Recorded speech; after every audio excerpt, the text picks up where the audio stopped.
Welcome to ED&A. We have, let's see, we will be executing a number of bills after we complete the public hearing on House Bill 1321. I call the sponsor, Representative Horrigan.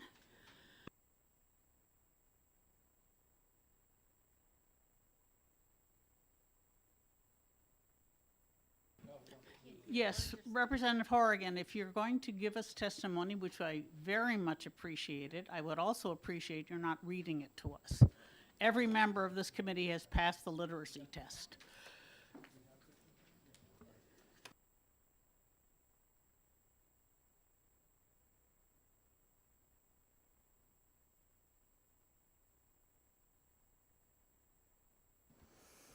Well, thank you. I'll try to make it somewhat extemporaneous. Hopefully I won't digress too much. Actually, that will enable me to skip ahead to the end, which is the second section of the bill will look very, very similar to you because it's the same as HB 1037, which you amended and improved, and I think the report's already been filed, and thank you very much for your work on it, and you made it better. This is probably somewhat duplicative the way I did it, but when I consulted with OLS, I figured the part that's section 2 would be less controversial than what's in section 1, and we ended up sending 2 bills down, and nobody stopped me. The Speaker's office didn't stop me, whoever else is responsible, so that's why I had 2 bills, and I just assumed at the time that we'd probably have the hearing on the same day for both bills, but that's... Yes, okay, that's why. So we're basically rolling back the changes to RSA 445, Roman numeral 1 and 2. So they were in section 91-459 of the budget trailer bill. And then they're also, in that, basically that part of the RSAs, and they had 2 sections of the House version of the budget trailer bill, which were then dealing with the emergency powers, governor's emergency powers issues, and then the Senate took those out, and then they had a very different version was put back in during the conference committee. So the language that's in that was sections 459 and 460 of the budget trailer bill were never had a hearing because it was put in at the last moment during the conference committee, and that's the way things happen with a lot of issues. That's nothing terribly nefarious about it, but I disagreed with at least half of what they did. So I'm just restoring RSA 445 Roman numeral 1 and 2 to what was passed in the law, along with many other emergency management provisions 20 years ago in 2002 by a broad bipartisan majority. I guess there was a roll call in the House, which was something like 238 to 112, but there were across party lines, both on the yeas and nays in that. So, and it's been the same ever since until now. So they added some stuff to RSA 4, then they also created RSA 21P, and now I'm getting way off into the weeds. And that was a reaction to the events of September 11th, 2001. And I think the law has been passed, has worked since then, including during the, I describe here as the 2020 and 2021 state of emergency. And there's some, I think, actually the crisis that led to that state of emergency still going on, but the governor imposed a state of emergency, as you all remember all too well, back in mid-March of 2020, and then he continued for 15 months and then he rather abruptly didn't renew it in June 2021. But anyway, so the pandemic is a different type of crisis from what was envisioned in 2022, but I think, 2002 I mean, but I think the law worked well. I mean, I don't necessarily agree with everything Sununu did. In fact, disagree with a lot of it. But I actually thought he wasn't tough enough in certain levels, certain areas. And also other cases, he kind of stepped a little bit outside the law in certain areas. And he was reacting to a crisis, and he didn't know what was going on any more than I did or anybody else did. So and there's some questionable thing. Certainly, he shut the legislature totally out of the emergency response project for several months, and then when we got back in, we kind of set up our own legislative body. But the law, the budget trailer bill did little about that. Excuse me, Representative Horrigan, you're rambling. Oh, sorry. Well, that was. I know. Well, I'm trying not to read it verbatim. So, and anyway, the changes did very little address that issue, and I think the process that was eventually passed by the conference committee is cumbersome and wouldn't work. It certainly would not have worked 2 years ago, which was we'd be forced to meet every 90 days in joint session along with the Senate to renew the state of emergency, even if there's a bipartisan consensus that the state of emergency should continue. And even it's not necessarily possible for us to meet and presumably be in person. That's an even more of a difficulty. The House did meet at the Whittemore Center Arena in 2020, as those of you here remember vividly. But that was about 90 days after the state of emergency was imposed. But we can't necessarily count on that happening the next time something similar happens to the state of New Hampshire, and I'm sure someday it will. So. Anyway, so I just thought, so that even though so I thought the old law just permits us to meet if we just feel like the governor's wrong in the state of emergency. The existing law does allow us to call ourselves in joint convention and terminate the state of emergency if that's what there's a consensus to do and if it's possible for us to meet in joint convention. I think that was better than what we had. So I urge you to pass this bill. Since half of it you've already passed and reported, you'd have to deal with that some way. Probably my simplest solution probably would simply to be to take the amended language that you've already passed and then paste it into this bill. So that's basically my proposal. I'm just I think what we did in 2002 is better than what's in the budget trailer bill, at least for the time being. And this issue may have to be revisited, but it probably should be revisited in a more leisurely and more open fashion than a budget conference committee. So that's my proposal, and I'd be happy to take any questions. So. Thank you. Are there questions? Representative Lackas. Thank you. You mentioned that you thought there were some things the governor did that might have been inappropriate, and so given that, wondering why you chose to remove the legislature's ability to repeal individual emergency orders, which is in current statute after our vote last year.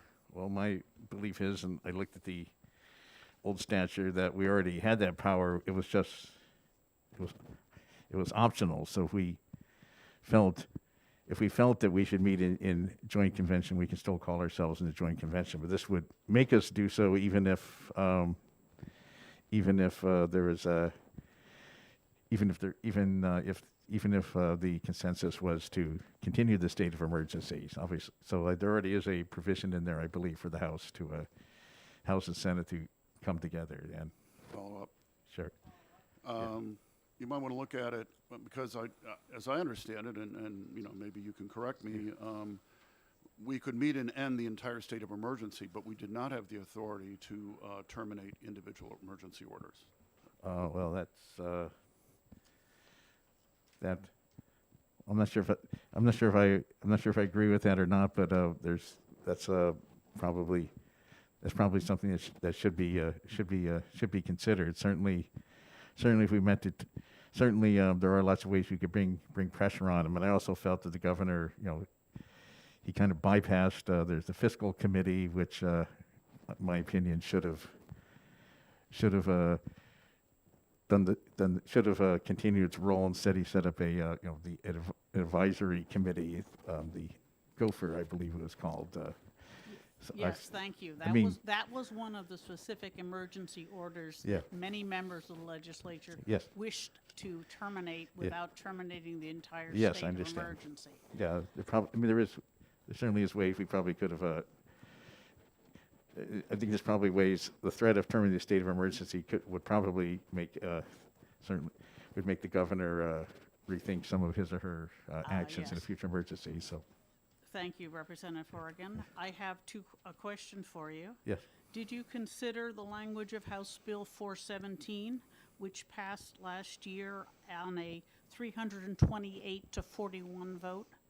Well, that was, I considered it, but this is the proposal I came up with, so you can certainly, that's, Thank you. I mean, I went with, Or, yes, or the House Bill 275, which we passed in January, well, in January, this January, well, this January. well, this had not passed when I submitted, obviously, that would not have passed back in November, December when I was drafting the bill, Correct, so. okay. Any other questions? All right, thank you for your testimony. Oh, thank you, so, thank you for your patience. Representative Vlasic?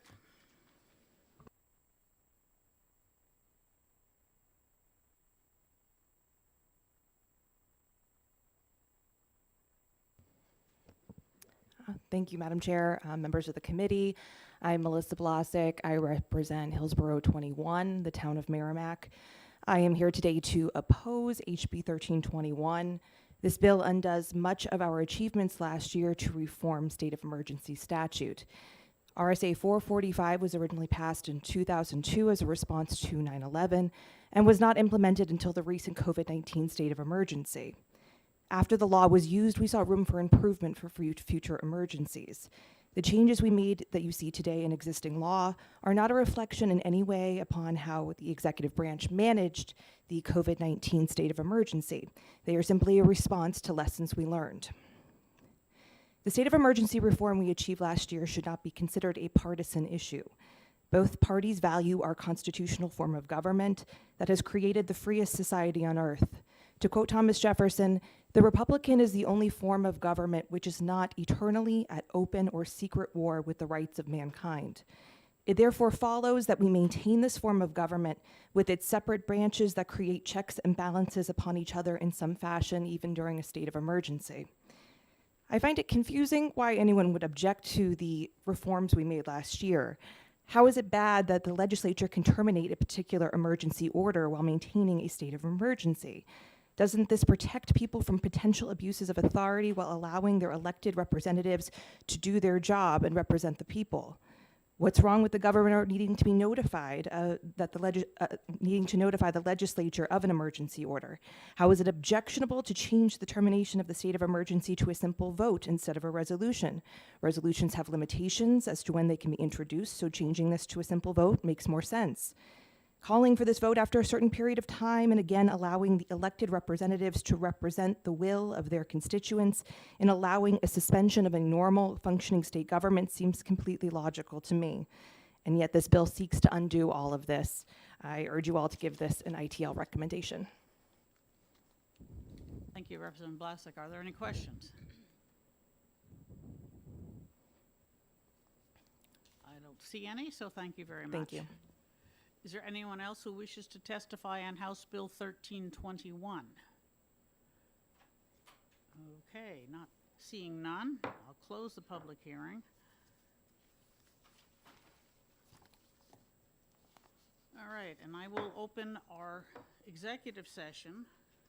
Unfortunately, the amendment to House Bill 1535 had a typo, so it is being revised. Yes. 1535. That one had as I said, had a typo, and it is being revised, so we will not take it up until we have the amendment. Okay, let's start off with something we can agree on. We need for tomorrow.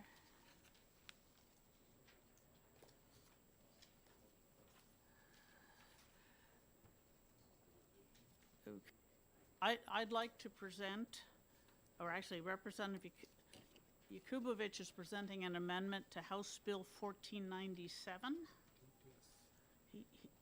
He needs to.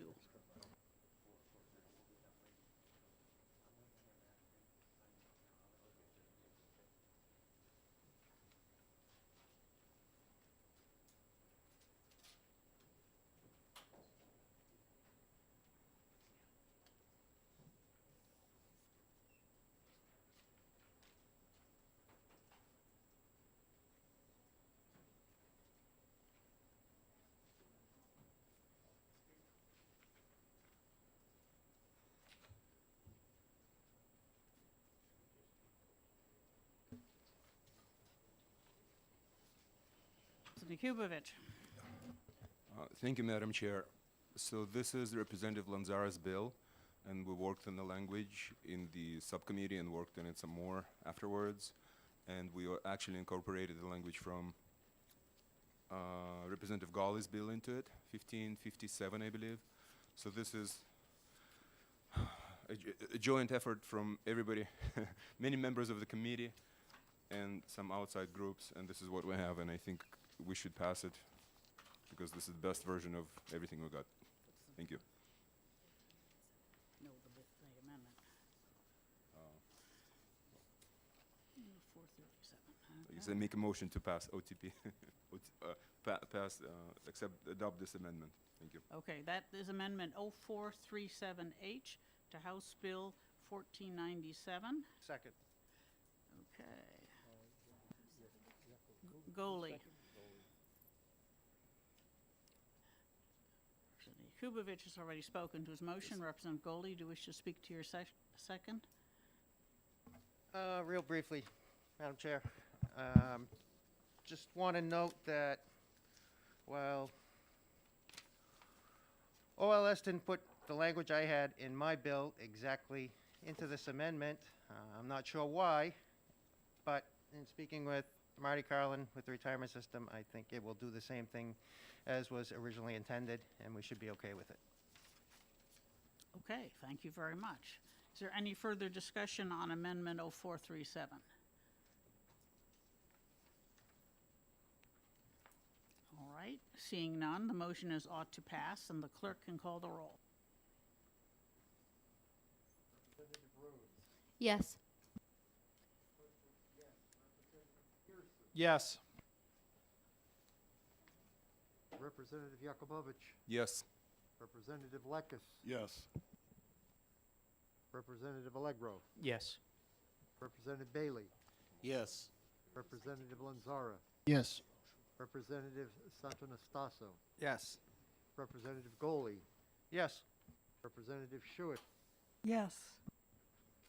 Representative Judy, Oui.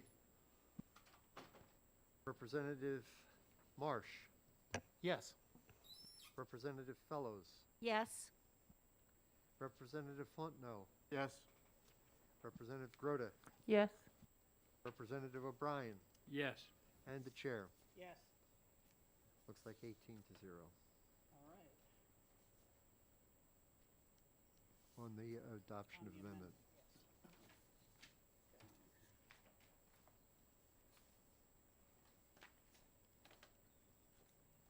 So do you have, are you going to make a motion on the bill? Yes. Yes, please make a motion OTPA on 1497. Second. Who's second? Is it Goley, again? I believe. All right, any further discussion? Since the amendment replaces the entire bill, there shouldn't be too much.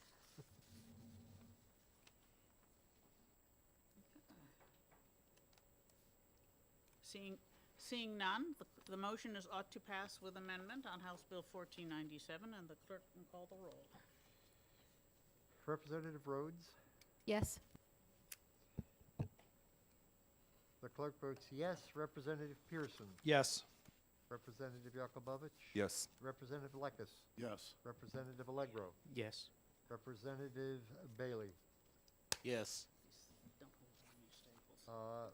Representative Lanzara, Yes. Representative Santonastaso, Yes.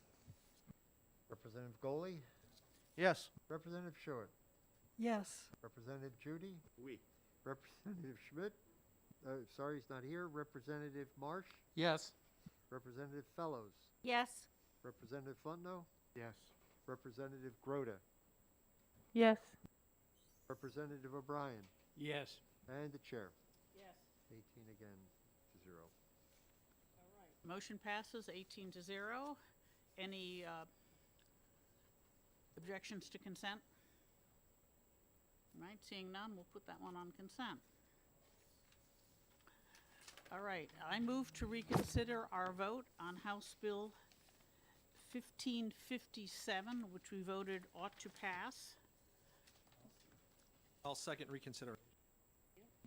And I'll just mention that since we folded the language of House Bill 1557 into 1497, we don't want to have two bills on the same subject floating around.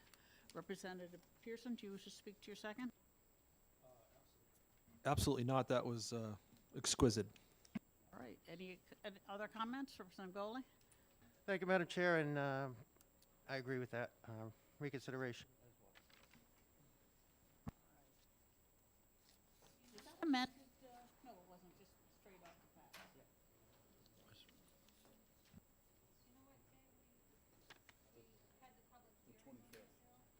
January 25th. Are we gonna roll call the reconsideration? Yes, there should be a roll call on You made the motion, who, I made the motion, seconded by Representative Pearson, to reconsider our vote of ought to pass on House Bill 1557.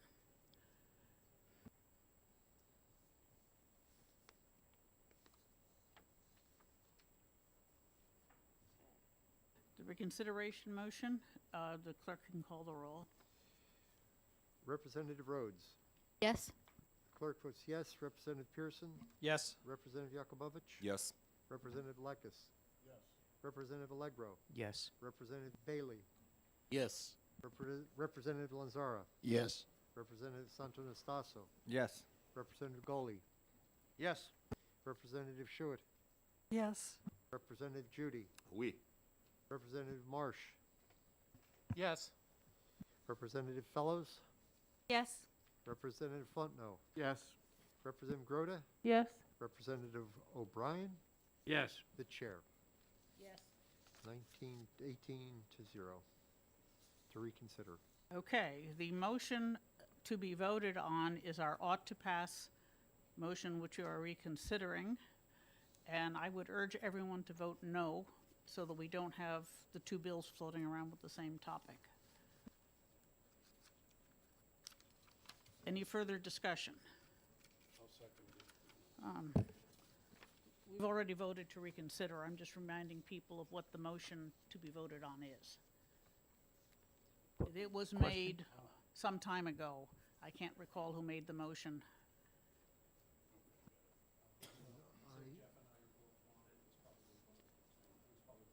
I think so. The reconsideration is ITL, right? No. The procedural effect is that our previous, we voted to reconsider our vote.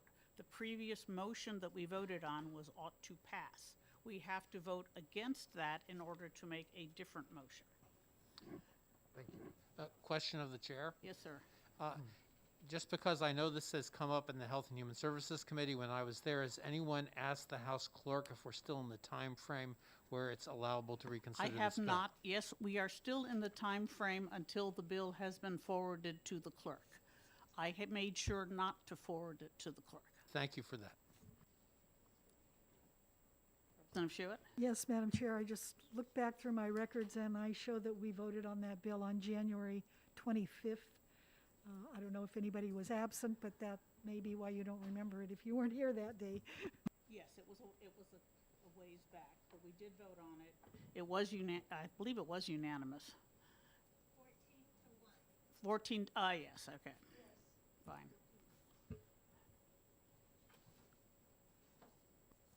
But in any event, we are reconsidering it, and I urge you to vote no.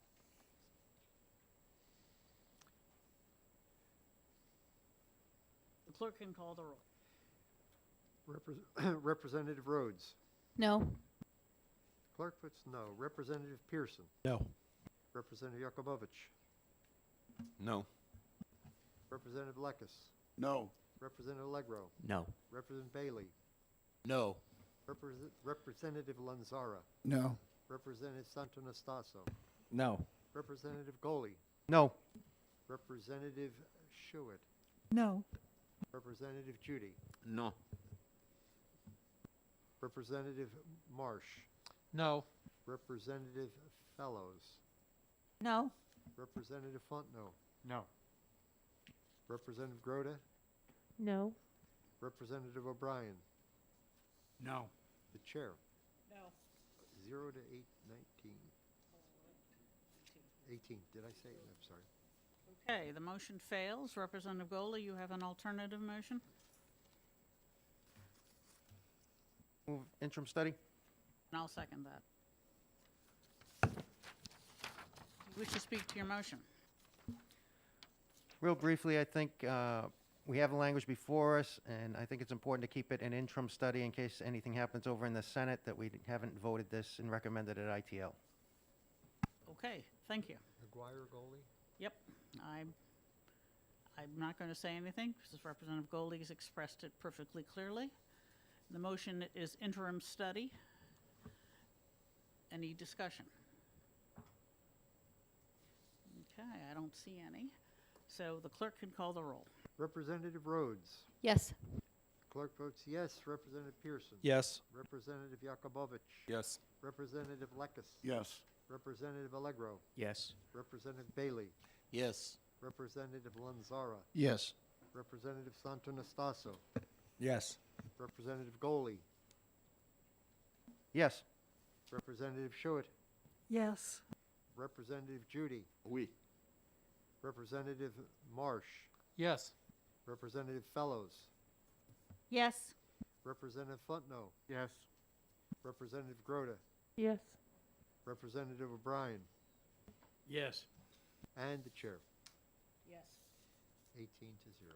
Okay, the motion of interim study passes 18 to 0. And we will keep this in hand in case of disaster in the other body.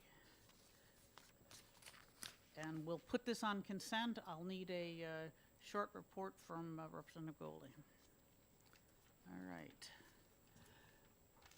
Representative Lekis, you have a motion on House Bill 1563. Yes. My motion is ITL. Is there a second? Okay. Second. By Lekis, seconded by Rhodes. Do you wish to speak to your motion? Yes, just a moment. So,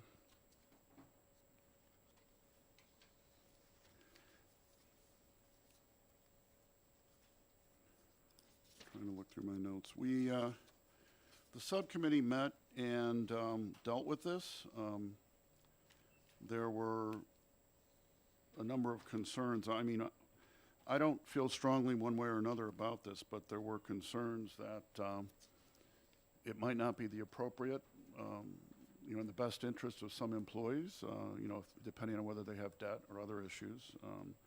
And there were some views expressed that trying to nudge people or influence what they do, especially by the government through changing the defaults, wasn't necessarily appropriate.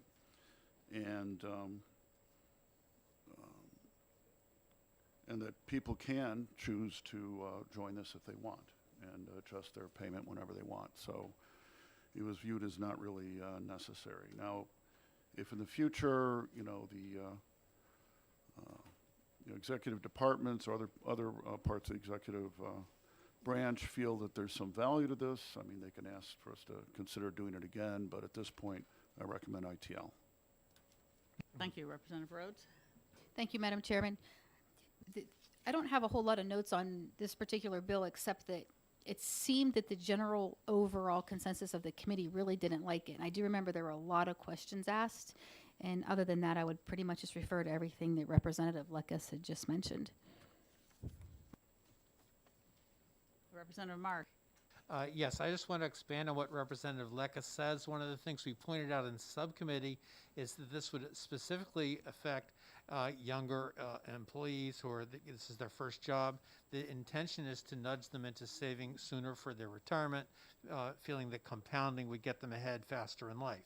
That would make sense in a lot of instances. However, in the specific instances, which is all too common these days, where a new employee has higher interest rate loans, particularly student loans, it's far and away in their better interest to first pay off their loans and then start saving for their retirement. And therefore, we didn't think we should mandate that they automatically be enrolled in this system. So thank you for that. Well, as the sponsor of this bill, I thought that there was enough language there to allow people to adjust the plan to suit their specific circumstances. And I think that in the future, it should be considered. But after thinking about it, I think that it would be more appropriate to be initiated by the executive branch, say in the governor's budget or in a contract negotiation, and then put into statute rather than being a legislative initiative. I think that's really not so much our responsibility. Representative Fellows. Thank you, Madam Chair. I definitely agree with the suggestion that you just made, particularly because it gives an opportunity for the state employees, the people that we're talking about here, to have input as to how it might work best for them. Thank you. I do think that the fact that none of them wrote us or called or showed up at the hearing indicated that they were not violently objecting to it. They may not have had but strong support, but there was not violent objection. I did speak with the SEIU before I brought it in, so they were at least aware of it. Representative Schuett. Thank you, Madam Chair.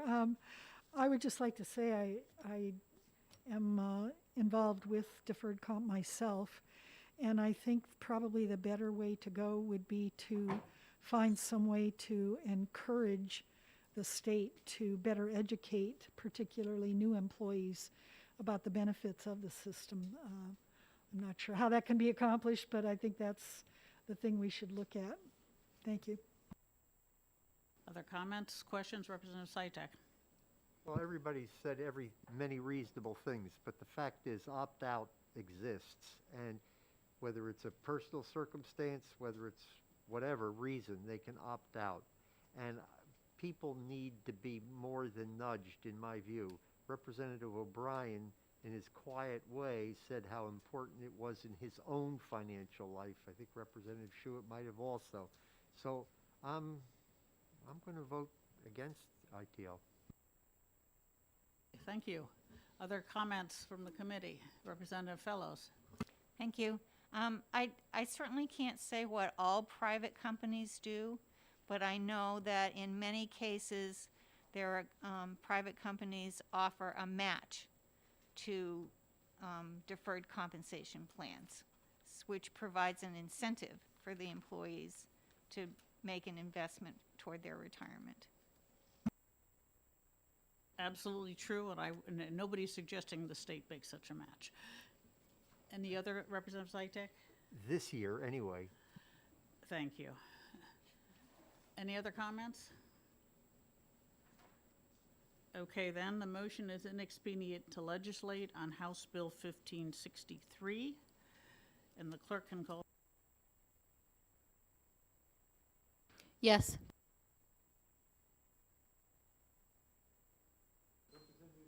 Yes. Representative Yakubovich. Yes. Representative Lekis. Yes. Representative Allegro. Yes. Representative Bailey. Yes. Representative Lanzara. Yes. Representative Santo Nastaso. Yes. Representative Goli. Yes. Representative Schuett. Yes. Representative Judy. Oui. Representative Marsh. Yes. Representative Fellows. Yes. Representative Fontenot. Yes. Representative Grote. Yes. Representative O'Brien. Yes. You're my last hope. Yes. 17-0-1. It's not zero, Representative Sytek, you count. Thank you. Sometimes I wonder. Does anyone object to consent? The motion passed 17-1. Representative Sytek? What? No. Well, you'd be the most obvious person to object. Okay. Without objection, we'll put it on consent. All right, what else have we got?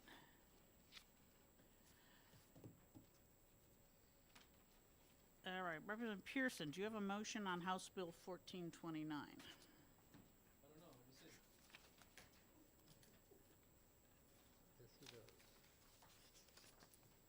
Madam Chair, Yes. there's an amendment coming to the committee on 1429. It will be here by noon. All right, in that case, we will hold off on that one.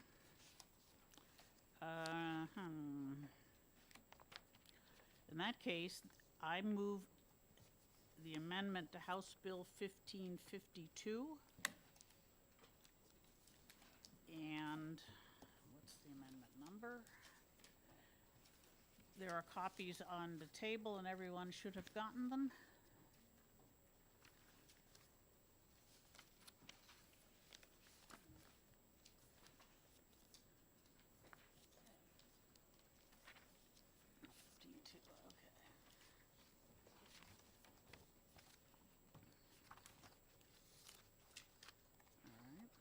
I didn't get a copy for myself.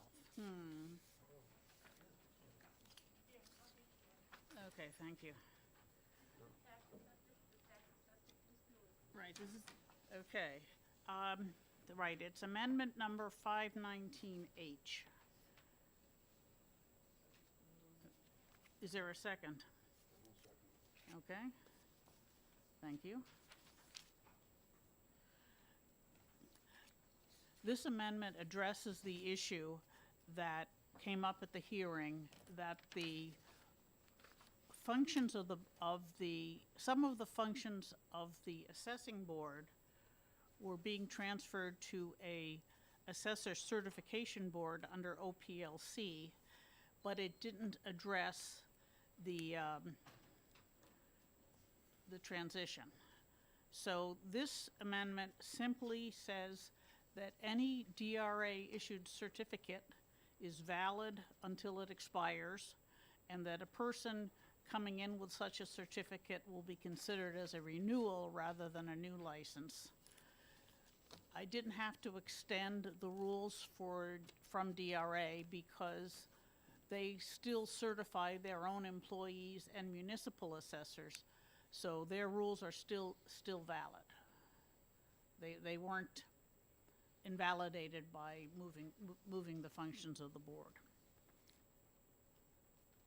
Representative Marsh? Yes, if I could ask a question, does this address the concern of the person who testified from Goffstown that there wouldn't be enough assessors to actually implement the property tax? Yes.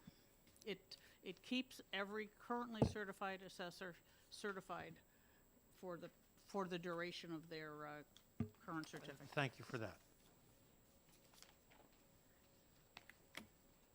Pearson? Thank you. And this can certainly be revisited when we look at the makeup of other boards. The only thing I would have liked to have seen is the inclusion of alternates onto this board,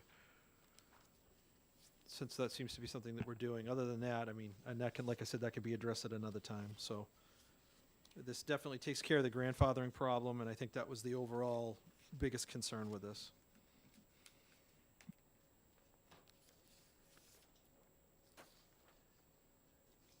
Any other comments on the amendment? All right, seeing none, the motion is ought to pass Amendment 0519 to House Bill 1552, and the clerk can call the roll. Representative Rhodes. Yes. Clerk votes yes. Representative Pearson. Yes. Representative Yakubovich. Yes. Representative Lekis. Yes. Representative Allegro. Yes. Representative Bailey. Yes. Representative Lanzara. Yes. Representative Santonastaso. Yes. Representative Goley. Yes. Representative Shuitt. Yes. Representative Judy. Oui. Representative Marsh. Yes. Representative Fellows. Yes. Representative Fontenot. Yes. Representative Groda. Yes. Representative O'Brien. Yes. The chair, Yes. 18-0 on the amendment, adoption of the amendment. Okay, the amendment passes, and I move ought to pass with amendment on House Bill 1552 since Representative Schmidt's not here. Is there a second?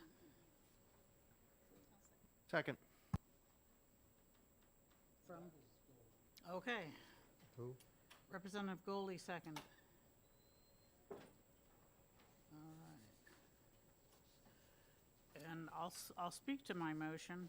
This bill moves the professional assessors to a new board that is, and moves them out from under the Department of Revenue Administration. That helps because DRA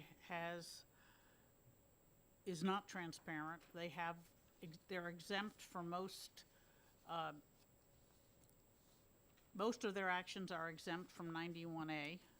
They also hire and train assessors. So having the regulation of assessors as well creates the possibility of a conflict of interest. So I think that this board is more appropriately associated with the OPLC, and I hope you will support it. Representative Goldie, do you wish to speak to? I think it was well said, and in the order of transparency, I think this is the right thing to do. Representative Sytek? Well, I agree, of course, but I think that it could have been done without the whole setup of another board, just to make exemption for disciplinary transparency in the appropriate places in DRA. As far as the conflict of interest goes, I've not ever heard, or no instance of that has ever been alleged that I was aware of. So I think I'll vote for this, but it seems a pretty big contraption that's not necessary. Okay, thank you. Other comments? Questions? Okay, I don't see any. So the motion is ought to pass as amended on House Bill 1552, and the clerk can call the roll. Representative Rhodes. Yes. Clerk votes yes. Representative Pearson. Yes. Representative Yakubovich. Yes. Representative Lekis. Yes. Representative Allegro. Yes. Representative Bailey. Yes. Representative Lanzara. Yes. Representative Santonastaso. Yes. Representative Goli. Yes. Representative Schuett. Yes. Representative Judy. Oui. Representative Marsh. Yes. Representative Fellows. Yes. Representative Fontenot. Yes. Representative Groda. Yes. Representative O'Brien. Yes. And the chair. Yes. An unsullied 18-0. Okay.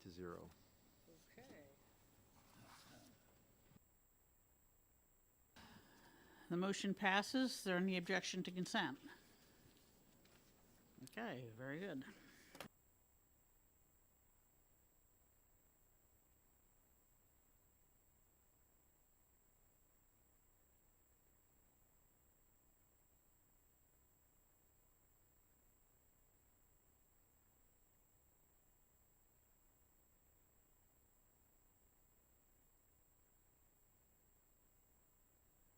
Yakubovich, you have a motion on House Bill 1314. Yes, Madam Chair, I motion to ITL 1314. Is there a second? I'll second it. Okay. That was Representative Fontenot? Santonastaso?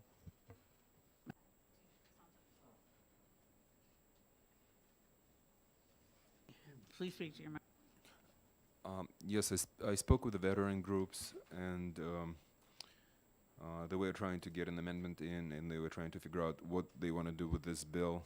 They were not quite happy with the way it is, and they do not have enough time to work on it. Plus, their board, the association, will be changing to new board of managers. Going to undergo significant changes starting in March of this year. So they're thinking they need more time, probably months, to work on this. So they'll come back with something else next year. That's why, you know. Representative Santonastaso, do we speak to your second? Nope. All right, is there any further, Representative Grota? I did speak with the auditing department, and there were several audits that were conducted on the Veterans Home, and I will share that link with the committee so that we're well aware of the situation there. Thank you.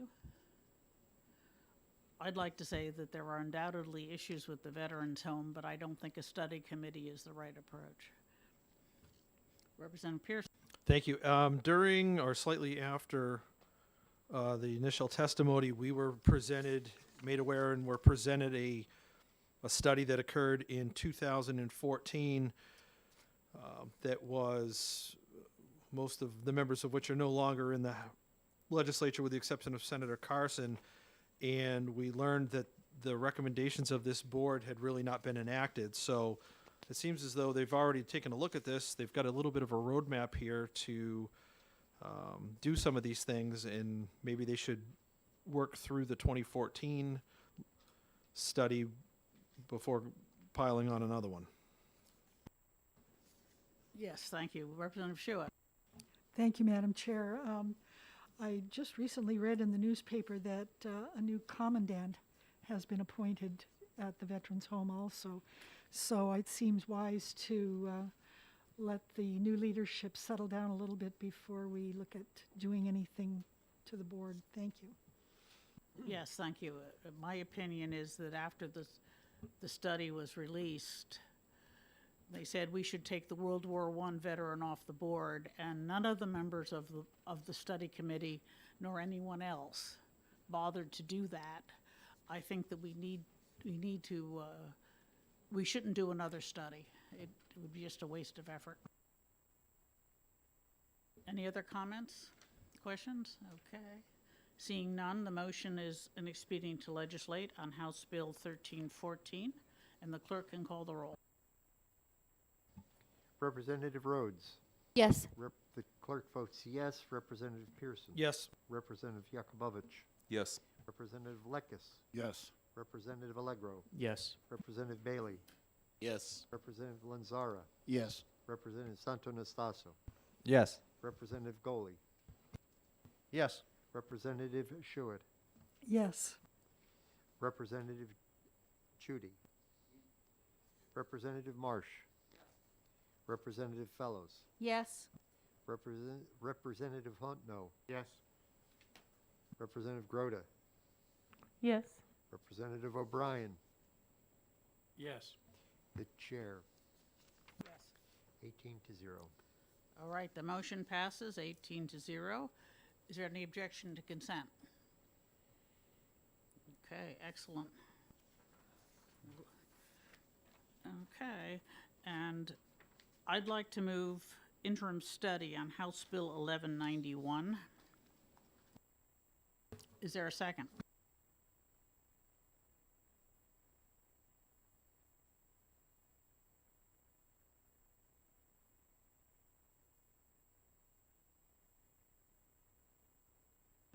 House Bill 1191 was my bill about expanding the homeowner's exemption to duplexes.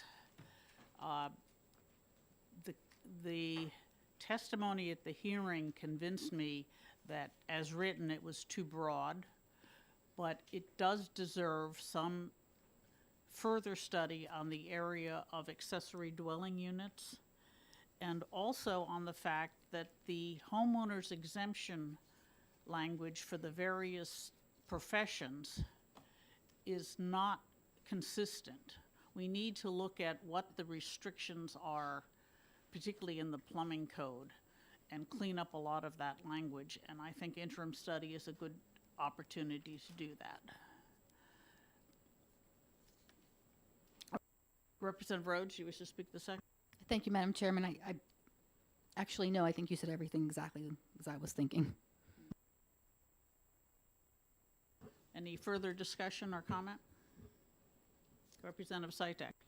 Since this is an executive session and this is somewhat relevant, I'm going to speak against the homeowner's exemption, because how can you endanger your family? If you are an incompetent gas fitter and does your family count less than a stranger that I'm renting across a duplex? Personally, I'd like to see the whole thing rewritten such that homeowners can do, anybody can do a like for like.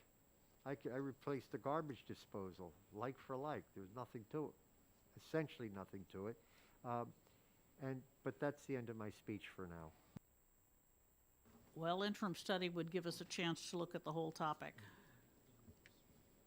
Any other comments, questions? All right. In that case, the motion is interim study on House Bill 1191, and the clerk can call the roll. Representative Rhodes. Yes. The clerk votes yes. Representative Pearson. Yes. Representative Yakubovich. Yes. Representative Lekis. Yes. Representative Allegro. Yes. Representative Bailey. Yes. Representative Lanzara. Yes. Representative Santonastaso. Yes. Representative Goley. Yes. Representative Schuett. Yes. Representative Judy. Oui. Representative Marsh. Yes. Representative Fellows. Yes. Representative Fontenot. Yes. Representative Groda. Yes. Representative O'Brien. Yes. And the chair. Yes. It is 18-0. Any objections to consent? The motion passed 18-0. Okay, seeing none. Representative Fellows, you have an amendment and a motion on House Bill 1427.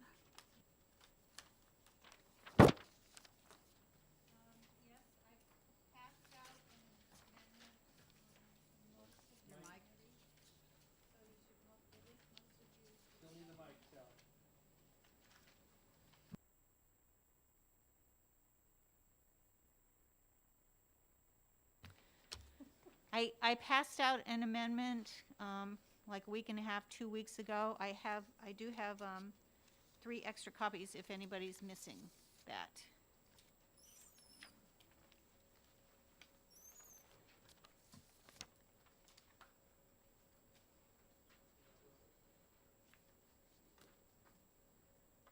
This is amendment number 0244H. So I'd like to move the amendment. Is there a second? Okay, Representative Marsh seconds.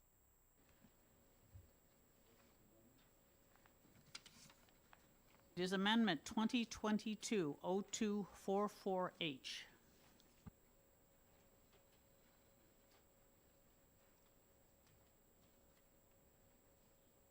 Representative Fellows, if you wish to speak to the amendment. Okay. So the original bill simply added an audiologist to the board because it was originally enacted last year based on HB2, and it combined the speech pathology board with the board that had the audiology and the hearing specialists on. And in the process, we ended up with a board that didn't specify an audiologist on a board that oversees audiology. But then when we had a lengthy discussion about this bill, and we once again heard about an issue we had heard before that had to do with how difficult it was to hold board meetings because they couldn't get a quorum, and there was discussion about having alternates on the board. So what I did is this amendment adds alternates, and it puts it in a place in statute that enables any board that's under the Allied Health to add alternates simply by updating the part of the statute that describes their board. And because when you're going to have alternates, you have to have a description of them, and you have to identify what it is that they can do and when they can do it. So that's what the amendment does. Representative Marsh, do you wish to speak to your second? Just that adding alternate lets them meet quorum requirements, which is necessary. Very good. Any comments or questions? Representative Lekis. Does this include the all the changes in the original bill, adding the audiologist and the registered hearing aid? Yes. Thank you. The answer is yes. Yes. The board definition is actually on page 2.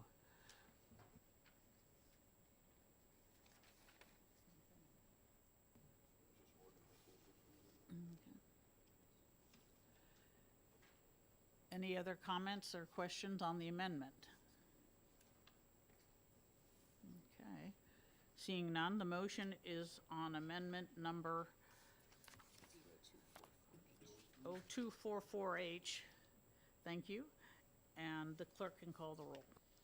Representative Rhodes. Yes. Clerk votes yes. Representative Pearson. Yes. Representative Yakubovich. Yes. Representative Lekis. Yes. Representative Allegro. Yes. Representative Bailey. Yes. Representative Lanzara. Yes. Representative Santonastaso. Yes. Representative Goley. Yes. Representative Schuett. Yes. Representative Judy. Oui, monsieur. Representative Marsh. Yes. Representative Fellows. Yes. Representative Fontenot. Yes. Representative Groda. Yes. Representative O'Brien. Yes. And the chair. Yes. 18 to 0. Representative Fellows, do you have a motion? Yes. I move ought to pass with amendment. And I second that. Any further discussion on the motion of ought to pass with amendment? Okay. I think we've covered that. In that case, the clerk can call the roll. The motion is ought to pass with amendment 0244H on House Bill 1427. Representative Rhodes. Yes. Clerk votes yes. Representative Pearson. Yes. Representative Yakubovich. Yes. Representative Lekis. Yes. Representative Allegro. Yes. Representative Bailey. Yes. Representative Lanzara. Yes. Representative Santonastaso. Yes. Representative Goley. Yes. Representative Schuett. Yes. Representative Judy. Oui, monsieur. Representative Marsh. Yes. Representative Fellows. Yes. Representative Fontenot. Yes. Representative Groda. Yes. Representative O'Brien. Yes. And the chair. Yes. 18, same 18-0. All right. In the spirit of harmony, is there any objection to consent? This motion passed 18-0. Madam Chair, I have a motion. I'm sorry. I have a motion. Okay, fine. I- House Bill Am I jump- 1427 will be on consent, and you have a motion on? I apologize. That's o- On Amendment 0425 to House Bill 1357. And that's amendment number 0245? I think it's 0425. 0425. Thank you, that's my mistake. Is there a second? Second. Seconded by Representative And- Goley. Could you say the bill again? House Bill 1357. Land acknowledgement. This amendment corrects the spelling in the oh, you would like me to speak, did you ask me to speak to my? Please speak to your amendment. Okay. This amendment corrects the spelling that was incorrect in the original bill, and also adds a statement that this acknowledgement is not to be interpreted as a land claim. Okay.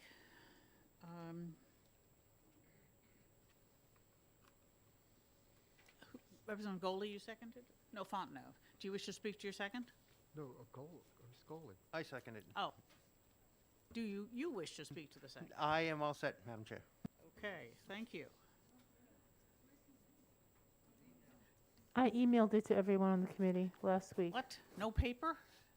I know, I'm so sorry. I was hoping that people had Read their emails. If we not, I can get copies of it.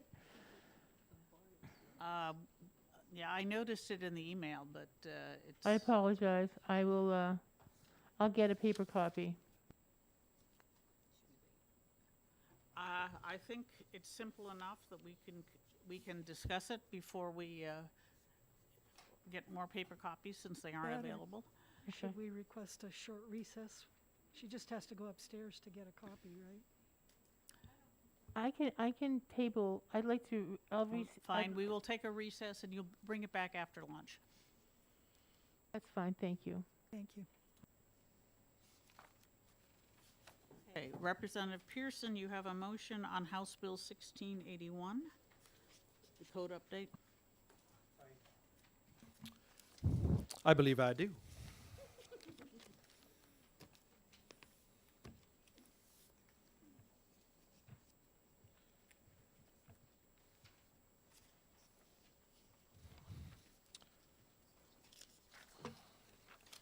So there is.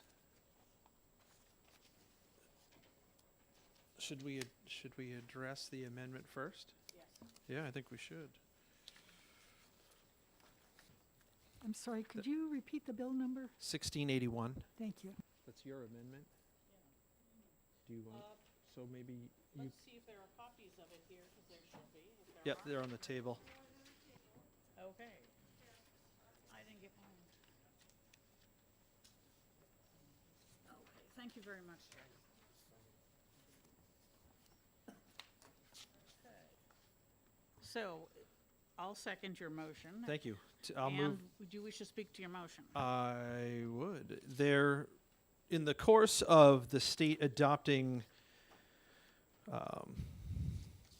the next batch of codes, if you will, as we move forward, this is an integral movement in the sense that you can't really move, say, the electric code and not move the fire code at the same time, or some of the other codes, because they all reference each other. So you get into all kinds of problems. So when this bill was drafted, just as an absolute oversight, the moving of the fire code up from the 2015 edition to the 2018 edition was inadvertently left out. This amendment puts that back where it should have been if the bill had been drafted and the oversight had not occurred. Thank you. I'd like to mention that when I was drafting the bill, I ran it past the among other people, the state fire marshal, and I, and the Building Code Review Board all completely blanked on missing the fire code. So I have to apologize for that oversight. It was in the original intention when we updated the codes to update the entire suite, and it was just an oversight, and I hope you will help me fix it. Any other comments or questions? It does include all the amendments reviewed by the Board of Fire Control. They incorporated the amendments. Some of them were brought forward from the 2015 edition. They are all available online.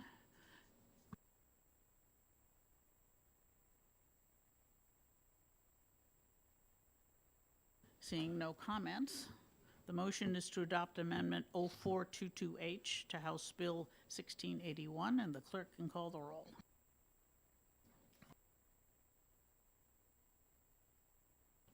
Representative Rhodes. Yes? Clerk votes yes. Representative Pearson. Yes. Representative Yakubovich. Yes. Representative Lekis. Yes. Representative Allegro. Yes. Representative Bailey. Yes. Representative Lazara. Yes. Representative Santonastaso. Yes. Representative Goley. Yes. Representative Schuett. Yes. Representative Judy. Oui, monsieur. Representative Marsh. Yes. Representative Fellows. Yes. Representative Fontenot. Yes. Representative Grody. Yes. Representative O'Brien. Yes. And the chair. Yes. 18-0 for adoption of the amendment. Okay. The motion passes 18-0. Representative Pearson? I move auto pass with amendment on House Bill 1681. I'll second. Any further comments? Yeah, I mean, as this incorporates, like I said, the batch, the state of New Hampshire, little historical perspective in honor of Representative Schmidt here.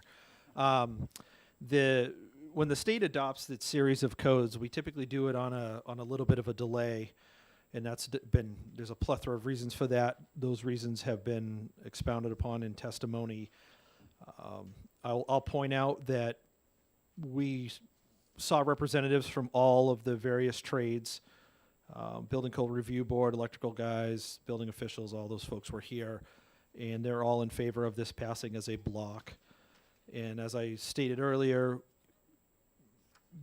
these codes reference each other so much that they do have to pass and move forward as a block. So this will just get the state of New Hampshire moving forward with its coded updates and allow the builders, inspectors, and whatnot to get on board with the current changes. Okay, thank you. I'd like to mention that this was the recommendation of two separate study committees on building code updates, one 3 years ago and one this year, that recommend, or last year, that we update the building code regularly on a schedule that allows us to make all the amendments necessary to fit New Hampshire conditions. And this bill includes not only the 2018 building codes, it includes the amendments adopted by the Building Code Review Board and the Board of Fire Control to take care of things like our ban on sprinklers in single-family houses, and addresses our specific issues. Other comments? Representative Black? Okay, I was torn on this. I mean, we're being asked to approve a whole mass of things that we don't actually know what's in it. I understand that these boards have looked it over, and initially my plan was to vote against this, only because of that. I had asked for details, which I finally did get, but very, very recently. And I did start looking through them, and there is a lot of material there. So I don't know whether on net these changes are ones that I think are positive or negative. There has been time to look at that. I decided to look at it as this is, the approval we're doing is not approving it in detail, but it's kind of a last chance that if some citizens in New Hampshire or others had objections, they could come to us and we could either fix it or put a stop to it. But I do suggest that in the future, if there, for this sort of thing, anything where we're put in a position of approving or not approving a large mass of things, that the details be provided well in advance. I'm talking, month or months. So that if someone does want to look it over in some detail, there is the time to do it. So I will vote for this time, but I'm not very comfortable doing so. Thank you. Thank you. Yes, I apologize that the details were not provided earlier because they are available. They were given to the study committee in September or October. So they haven't changed since then, at least, but we didn't give them to this committee. All right. Any other comments, questions, concerns? All right. Seeing none, the motion is ought to pass with amendment on House Bill 1681, and the clerk can call the roll. Representative Rhodes. Yes. The clerk votes yes. Representative Pearson. Yes.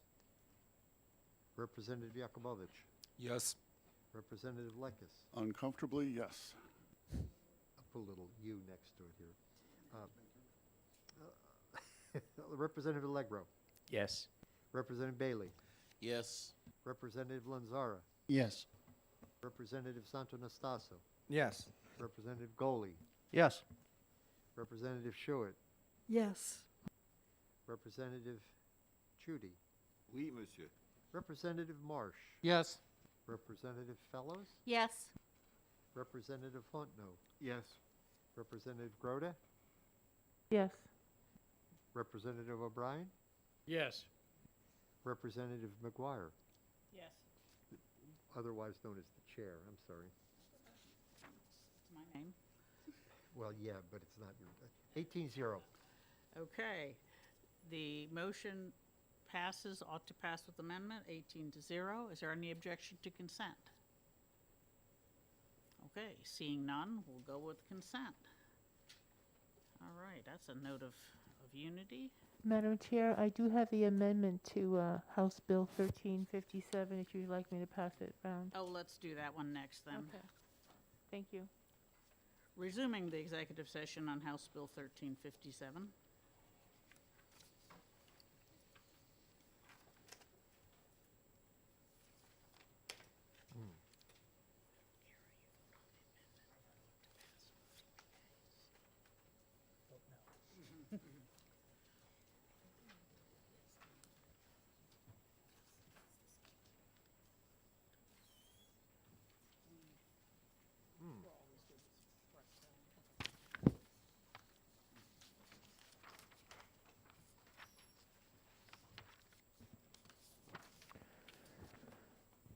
When I heard the testimony on House Bill 1357, we noted that the spelling was incorrect in the original bill, and we certainly don't want to go on record with that. And there was concerns that I heard about the end game, which made me think of land acknowledgements.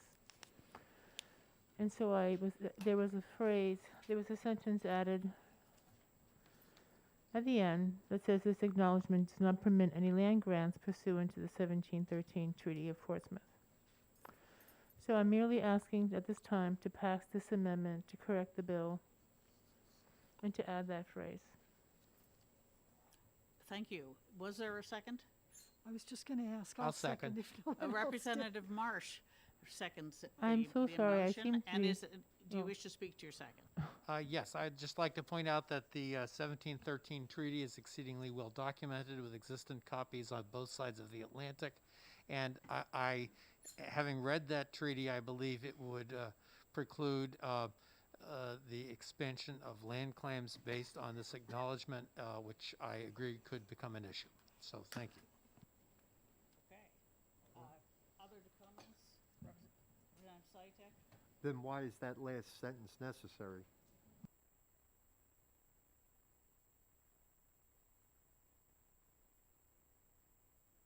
Other comments, questions? Representative Allegro? I think this bill is so overwhelmingly bad that it doesn't merit an amendment. Okay, that's concise. Any other comments? All right, seeing none, the motion is to adopt Amendment 0425H to House Bill 1357, made by Representative Grote. The clerk can call the roll. Representative Rhodes, Yes. the clerk votes yes. Representative Pearson, Yes. Representative Yakubovich, Representative Lekis, Yes. Representative Allegro. Well, on the amendment. Yes. The answer is no. I voted no. On the amendment. Representative Bailey. Yes. Representative Lanzara. Representative Santo Nastaso. Representative Goli. Representative Schuett. Just talk loud, guys, if you can. There's too many mics on. Representative Goli voted yes. Representative Schuett. Representative Judy. Oui, monsieur. Representative Marsh. Yes. Representative Fellows. Yes. Representative Fontenot. Yes. Representative Grote. Yes? Representative O'Brien. Yes. The chair. Yes. 17 to 1 on Okay. the amendment. The amendment passes 17 to 1. Representative Grote, you have a motion. I do, Madam Chair, OTPA on House Bill 1357. Is there a second? Second. Seconded by Representative Goley. Okay, do you wish to speak to your motion? I do, thank you.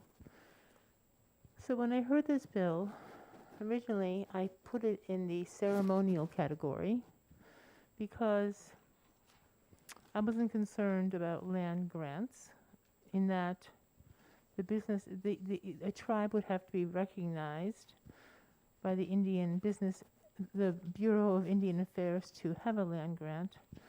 And since that takes a lot of money, and usually involves a commitment to a casino, and the Abenaki Pennacook Indians are not interested in that, there would be no land claims in New Hampshire with this article, with this amendment, with this statute. Furthermore, I spoke to a former Attorney General of New Hampshire who said that he viewed this as a ceremonial or historical bill, and we talked about it. I know that this committee has not been recognizing ceremonial bills, presented them, and I'm in favor of that. But I spoke with Ms. Pouillon this morning, and this bill came about as a result of the anniversaries that are happening on the seacoast. For example, that my town of Rye is having its 400th anniversary next year, and as well as many other seacoast communities.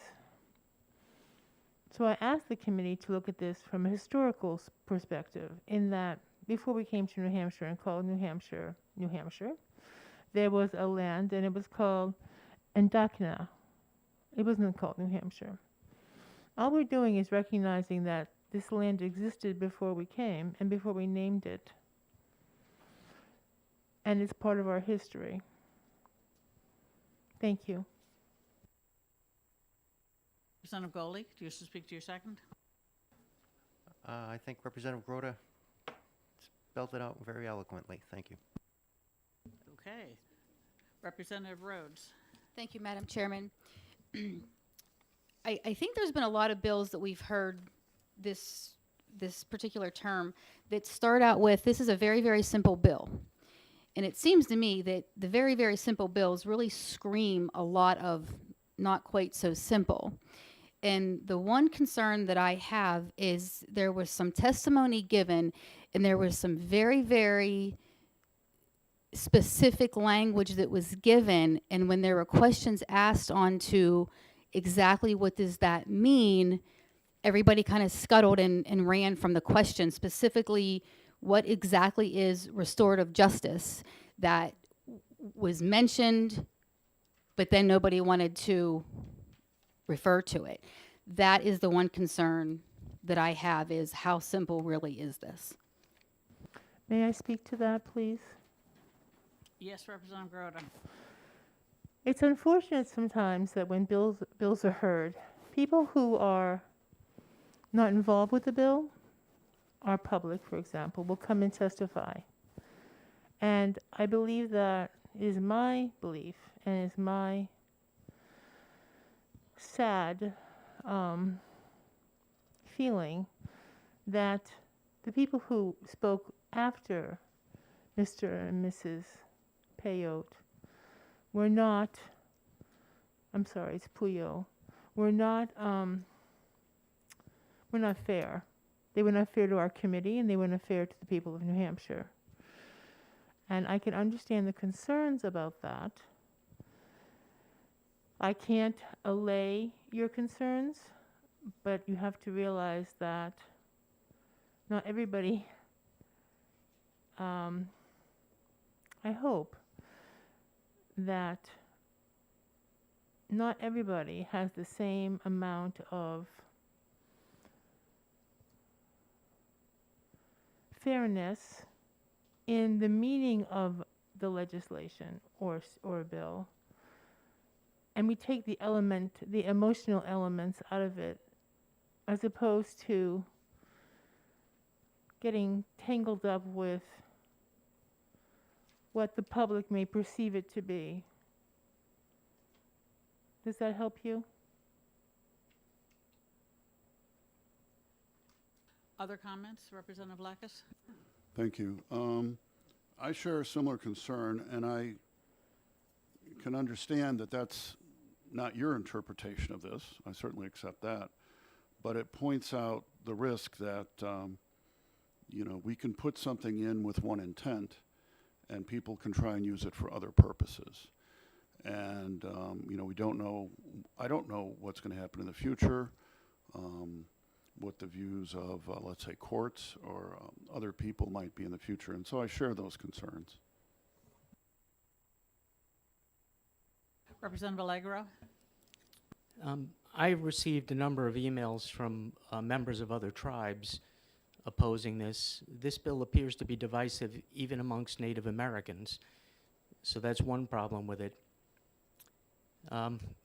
The other goes along the lines of what Representative Rhodes indicated, and so I won't belabor that point, perhaps with some historical perspective, but I'm not going to waste the committee's time with it. Thank you. Okay, other comments? Questions, concerns? Representative Sytek? Let me waste 20 seconds. Ever since the Norman French invaded England, might makes right, and this is another example of it. This land acknowledgement is just window dressing over an instance in our history of might makes right. That's all. Okay, Representative Fellows? I just have a question about that preambulation part, because we share a border with Canada, so why are we preambulating the borders with the other states and not That's Canada? not, the perambulation with the other states is in current statute, and I believe that we're not perambulating the border with Canada because we cannot affect it. That's the international border. The Yes, other element too, this is RSA 1. This RSA is so old that there was no Canada. It was the British Empire. That's why they're not referenced. Yes, something like that, but I think that it's because if there's a dispute between us and Massachusetts, we know where to fight it out, but we really don't want to go to war with Canada over perambulating the bounds of Pittsburgh.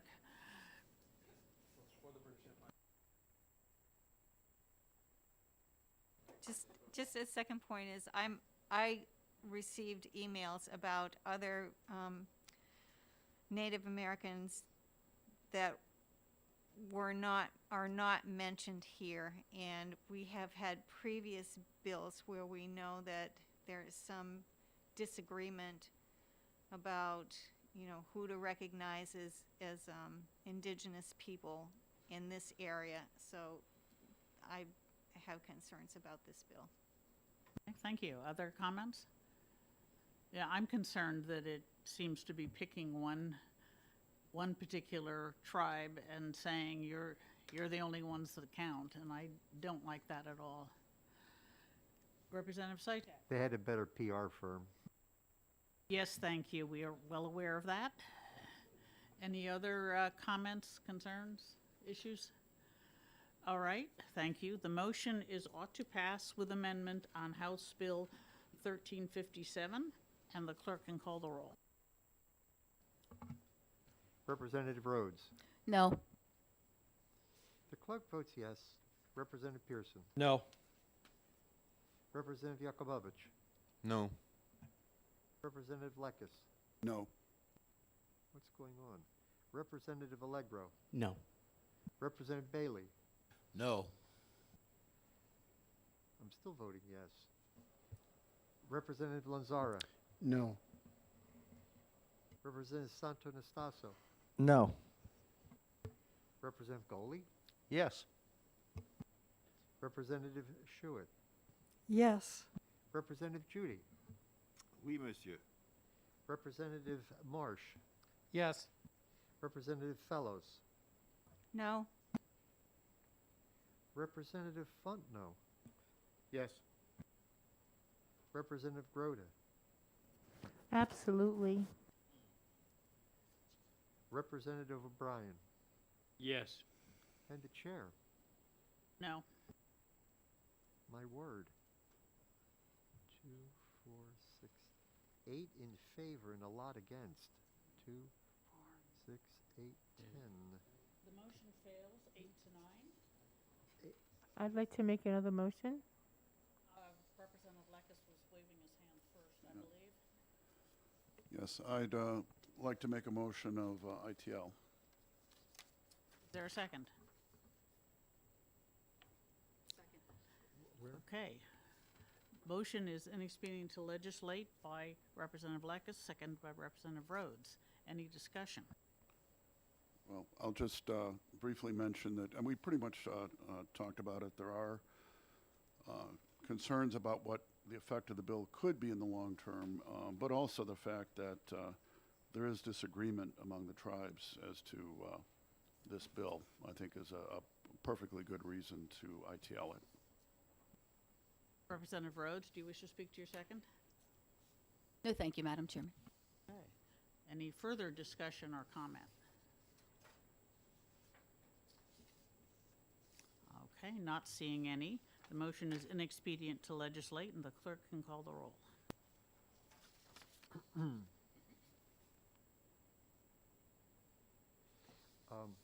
Representative Rhodes, Yes.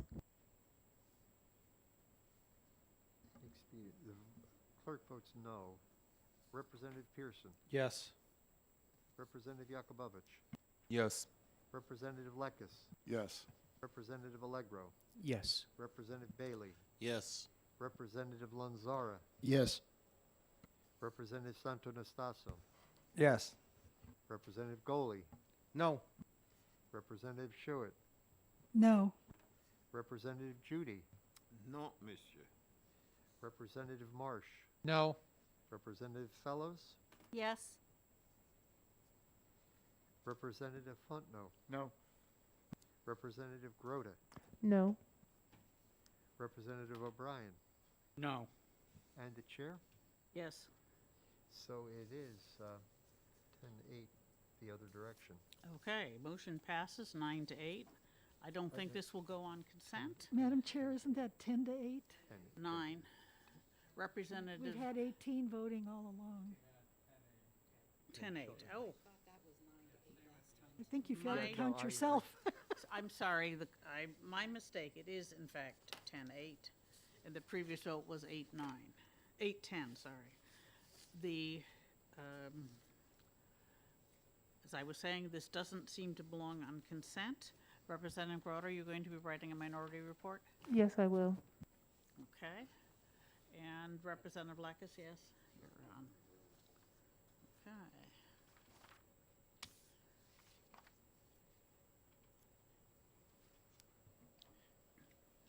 Madam Yes. Chair, may I make a motion? Yes, Representative Lanzara.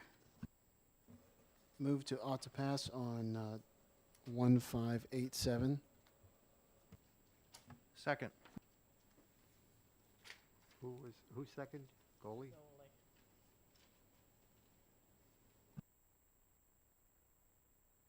Wish to speak to your motion? Yes, briefly. It's the no investment in the private sector does this. It's basically like an income tax, and I could leave the rest for a debate. I'm sorry, Madam Chair, could you please give me the House bill again? I believe it's 1587, but I don't understand what the comment had to do with the bill, but perhaps I don't understand it properly.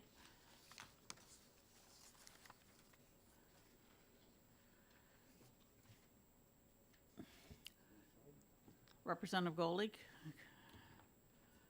you seconded it. Could you, Yes, Madam Chair, thank you. This bill went to subcommittee, and it did come out of subcommittee with a 3-2 vote of ought to pass. This bill will allow all of the years of service and wages to be used in calculating the average final compensation for individuals. Currently, we heard of a woman that works in corrections, and she is being forced to work overtime due to staffing shortages.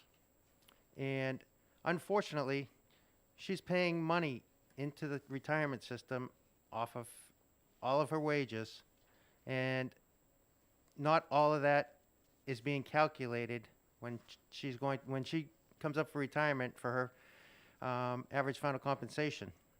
And that's just not right. She's paying and being charged for a benefit and not receiving the full benefit she should on those wages. So with that being said, I will support the ought to pass, and that way these folks can continue to have their wages counted. Okay, thank you. Representative Blackus. Thank you. So I have I think a question. My understanding of the reason for this was that there was concern that someone could, in the last few years, however many years of the time they're working, make a particular effort to really significantly increase the amount of money they're making, which would increase their pension. And then they'd be getting a pension for the rest of their life that's based largely on just the last limited period, and that the reason that it was done this way was to prevent that. So if we're not going to, if we're going to change this, then is there, what else should we do? Is there something we should do to deal with what I believe could be a real problem? Representative Pearson. Thank you, Madam Chair. To touch upon what Representative Lecka said, there are multiple things now in statute that prevent spiking. So this is there's no risk here for some sort of explosion in the capabilities of spiking. There are many other things that are also in statute that kick in. My issue here is threefold. The inaction of this back in 2010 actually violated the New Hampshire State Constitution in Part First, Article 23, because it was done retroactively. And that should have never occurred. And frankly, I'm shocked that none of these agencies ever filed suit over this under that premise, because it was a clear violation. The other thing too, as we heard in testimony here, the Department of Corrections specifically, as well as some of the other agencies that are concerned, law enforcement and fire, have such massive staffing problems that you're putting people into a situation of forced labor. And you're now putting people into that scenario of forced labor. You're taking money out of their paycheck and putting it into a general corpus. It is not counted towards their retirement. Well, if you're going to take money out of someone's paycheck based on their rate of pay, and you're going to put it into a fund that does not calculate a benefit to them, you have enacted an income tax. And that's exactly what this equates to. It equates to an income tax.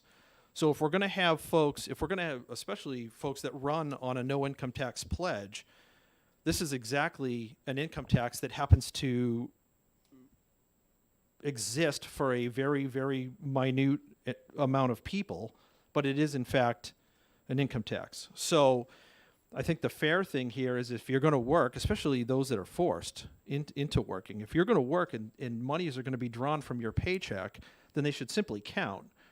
No one would ever get into a private sector investment where you would give money to an investment company and then have them say, oh, thanks for the last 5 years of investments, but those don't really count towards what you're doing. No one would enter into that sort of thing in the private sector. There's no other system where that occurs. It just happens to occur here.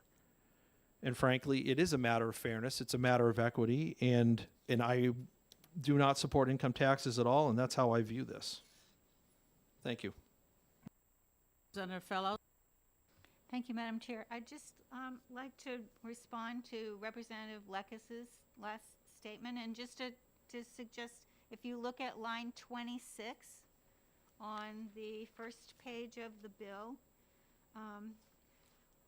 it says that for their pay, for their hours that were beyond the normal work week, that the percent that can add to their final compensation is based on the average of those excess hours over the entire period that they were employed.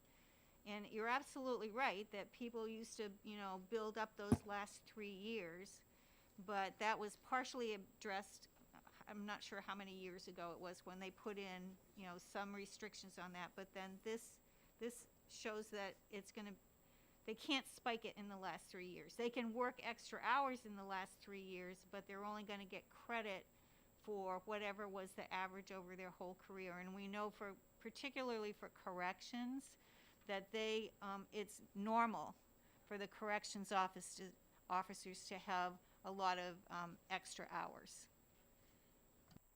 Yes, and I will mention that when we were looking at it, we found that the vast bulk of people who worked a lot of overtime in their last few years had worked a lot of overtime throughout their career. But, yes, we don't quite have the opportunities for spiking that some other public pensions do. I knew a San Francisco firefighter who I will not describe his scheme to boost his pension. Representative Sytek.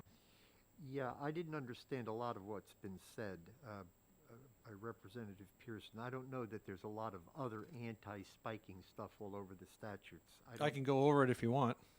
I don't want to, thanks, but I don't believe it. I also,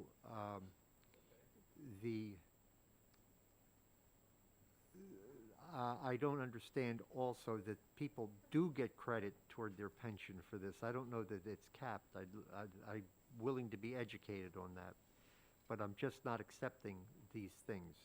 One of the statements I heard was that someone was going to lose $1,500 a month on account of this, on their pension. Not the difference was $1,500 a month because of the anti-spiking. That's very hard to believe also, especially in light of the fact that these people, whether it's forced labor or not, do get compensated for it. This is an anti-spiking, not an anti-pension provision. It's been around for about 10 years, and it's now on our doorstep. The other and final thing, I'm a member of the retirement system. I was a teacher. I got no opportunity to speak of to spike. I mean, I would have liked to have, I suppose, supped at that banquet, but I had no such opportunity. So some are being favored over others even in our public sector. So I think this, I want to put aside my dyspepsia here and say, I think there's some room to consider things here, but I'm just not comfortable with this particular bill. I'd like to hear more about it. I'd like this to have a genuine study. And I'll leave that as my remark. Representative Lacus. Thank you. I guess this is another question. So it says, for purposes of inclusion in the calculation, the average percent, anyway, it refers to full base rate of compensation.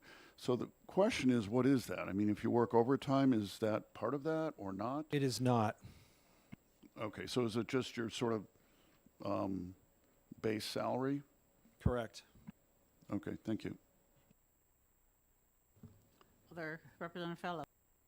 I would just like to say that the situation in testimony that Representative Sytek just mentioned caught my attention too.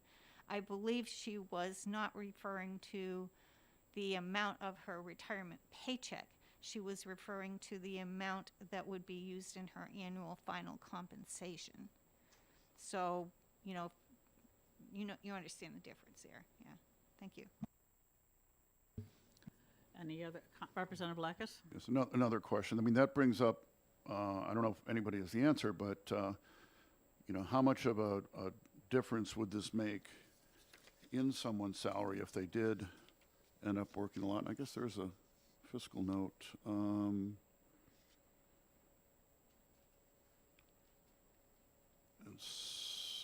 So it's talking about almost $56 million FY '23. I'm not sure how that That's, comes about.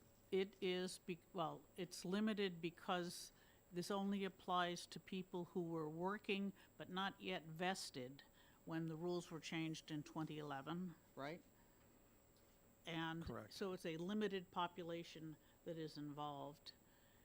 And the spread from 3 to 5 years, the change from 5 years to 3 years means it's more likely that any promotions that you get would be reflected in your pension because it's an average, that your final pay. Okay, thank you. I'm slightly confused on your explanation with the 3 years. The 3 years was done away with in 2010. There is no more 3 years.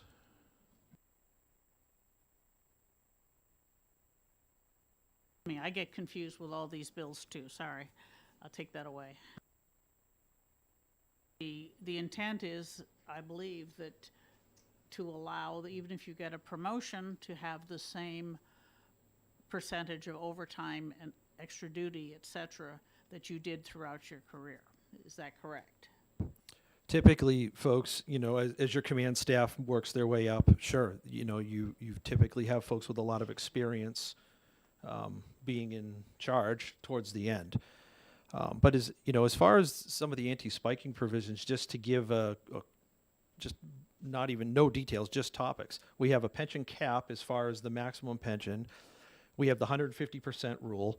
We have the average of compensation based over your entire career. Those are all anti-spiking provisions. So there's many anti-spiking provisions that are in statute that prevent those things from occurring. This one just became, it's too much of a penalty is the problem with this. It's, you know, there were so many things enacted so fast that they never really gave time to vet the efficiency of those things. And this one is problematic. The other particular ones, I am totally in agreement with. It's just this one is the problem. Thank you. Representative Lacus. If you could, a brief explanation on the 150% one you mentioned? Sure. The 150% rule has to do with you cannot earn more than 150% of what you earned the prior year when you go to retire. And that prevents someone from in their last year, let's say, working an exorbitant amount of time to try to boost that. And that 150% rule was enacted to prevent abuse that had occurred in the past. And I mean, that's absolutely worked. Okay, thank you. Other comments or questions? Representative Sytek. I noticed Mr. Carlin here, and I'd like to take the advantage to ask, how's that chart doing? How's that chart doing? Remember when we were going through, Representative McGuire talked about vested, and that opened the door to, I die when I'm vested, I'm not, get hit by a truck when I'm, what are my survivor benefits? If you're going to change it from paragraph form to a flip chart for us.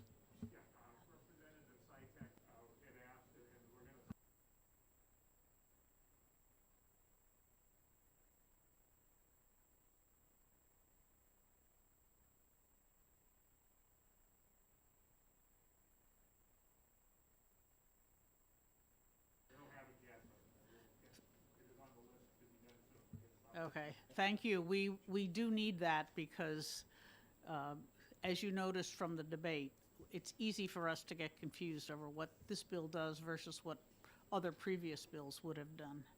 Yes, Representative Sytek. I might say to Representative Pearson that you've got me thinking, but I'm not sure just how much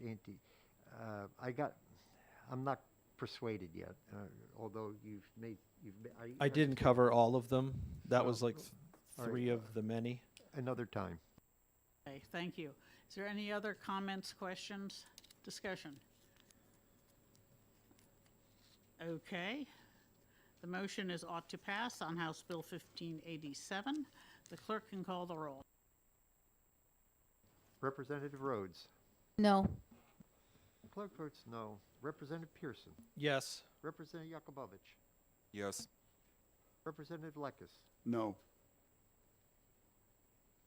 Representative Allegro. Yes. Representative Bailey. No. Representative Lanzara. Yes. Representative Santonastaso. No. Representative Goley. Yes. Representative Schuett. Yes. Representative Judy. Oui, monsieur. Representative Marsh. Yes. Representative Fellows. Yes. Representative Fontenot. Yes. Representative Grote. Yes. Representative O'Brien. Yes. And the chair. No. 12 to 6.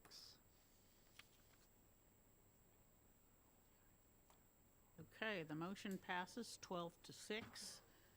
It will not be on consent. Madam Chair, I believe it's 14 to 6. That adds to 18, does it? 12 to 6 I'm adds sorry. up to 18.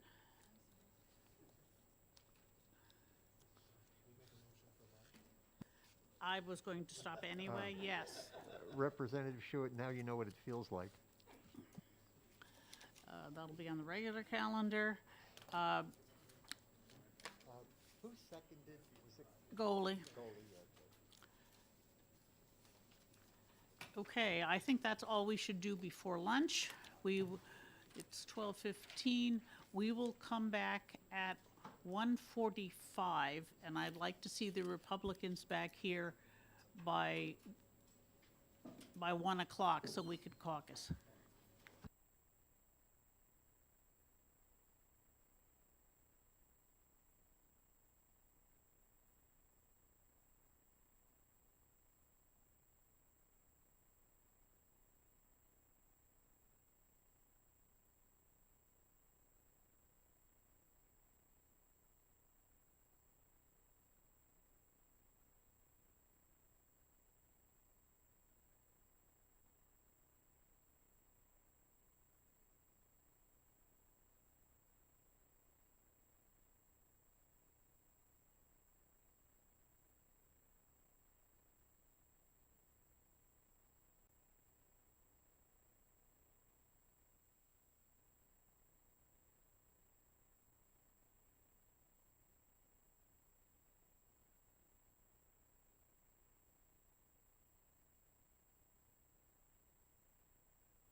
Welcome back. 145. All right. We'll start with House Bill 1288, to which Representative Fellows is passing around an amended amendment. Yes. I had presented Amendment 0002 as a non-germane amendment. This is a slight tweak to that amendment. So Representative Fellows moves Amendment 0522H. Certainly. I second.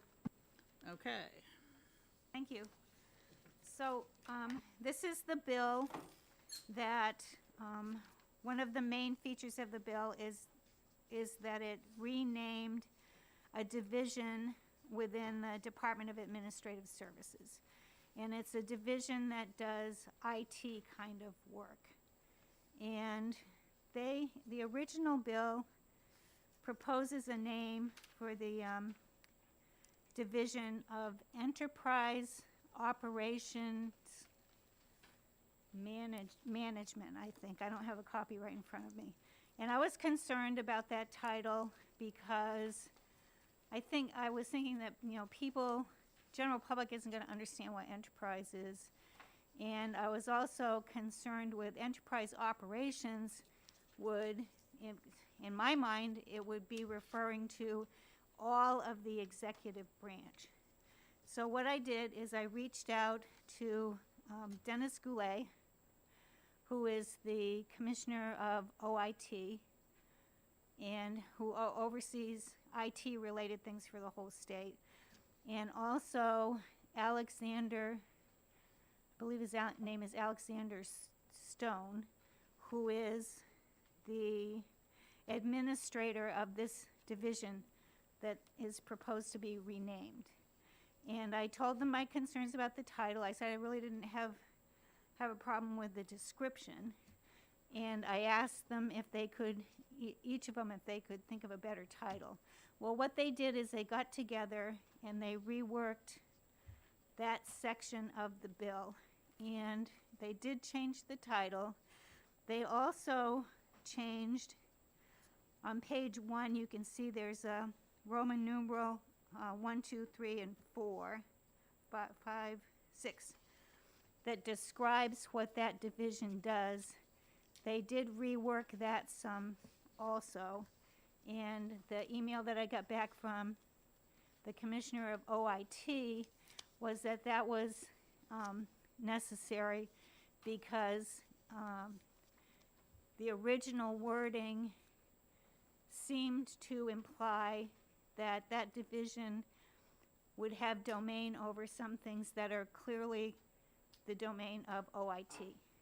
So what you're looking at is in that section 2 is not my words, but what that division director and the Commissioner of OIT came up with. And then the only other thing that is different between this and Chairman McGuire's amendment is that on the second page, on line 6, or line 5, they just had to change that title because that's the director of, and they had to use a new name there. Other than that, it's exactly like Representative McGuire's bill. Okay, Representative Schuett, do you wish to speak to your second? You didn't? Oh. Did you have? Hard no for you, right? I apologize. I thought I heard your voice. Who did second it? Grota. Okay, Representative Grota, do you wish to speak to your second? No, thank you. Okay. No problem. I was astonished when I was filling in on another committee, and for, I don't know, about a dozen bills, they'd say, do you wish to speak to your motion? And they say, no, thank you. And so no votes. I was shocked. Anyway, I'd like to comment on this. This is, in essence, the bill that I put in, the amendment that I put in at the behest of Administrative Services. It's acceptable to the people involved, which is the most important thing for a job title. And it clarifies their duties, so. Any other comments, questions? Representative Pearson. I just think it's interesting that we went from amendment number 2 to amendment number 522. That shows you how much work the House of Representatives has to do to work on legislation. Well, I had that amendment as soon as I was able to, as I knew the bill was coming to this committee, so.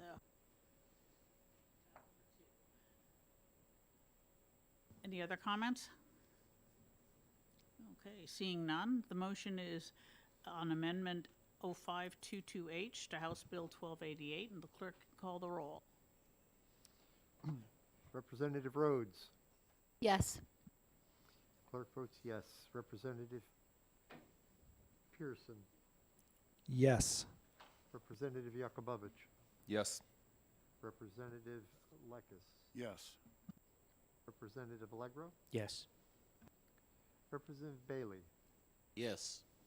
Representative Lanzara. Yes. Representative Santonastasso. Yes. Representative Goley. Yes. Representative Schuett. Yes. Representative Judy. Oui, monsieur. Representative Marsh. Yes. Representative Fellows. Yes. Representative Fontenot. Yes. Representative Grode. Yes, please. Representative O'Brien. Yes. And the chair. Yes. 18-0. Okay, the motion passes 18-0. Representative Fellows, do you have do you have another motion? Yes, I make a motion ought to pass with amendment number 0522H. Is there a second? The folks at home probably did not hear that. Oh. Red light. This is Representative Fellows, and I make a motion ought to pass for House Bill 1288 with amendment number 0522H. I'll second. Any, do you wish to speak to your motion? I think that this amendment is important because it brings up to date what is happening in a division within Administrative Services, and that's a division that has a very significant role. You can read what they do on page 1. And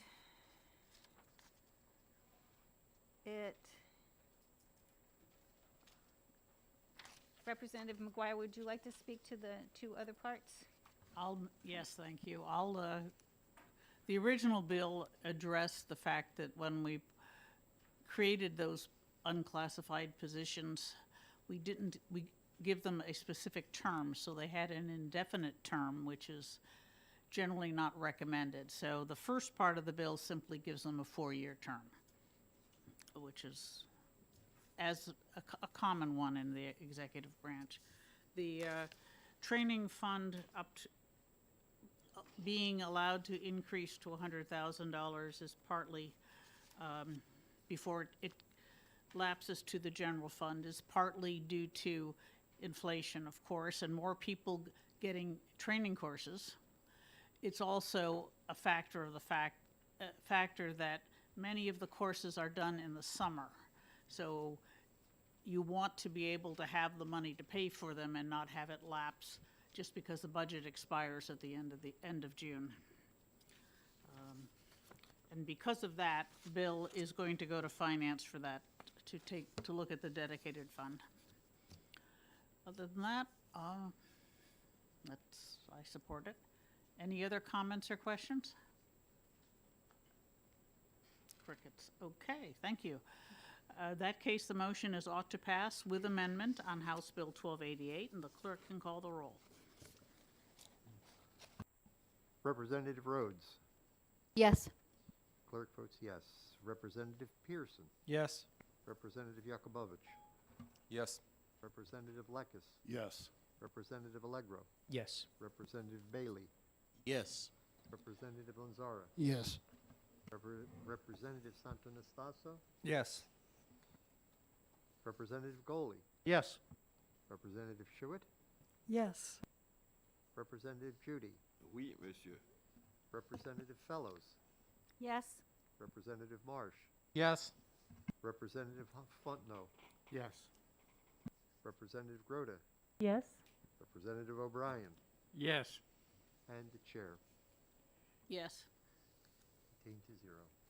Okay, the motion passes 18-0.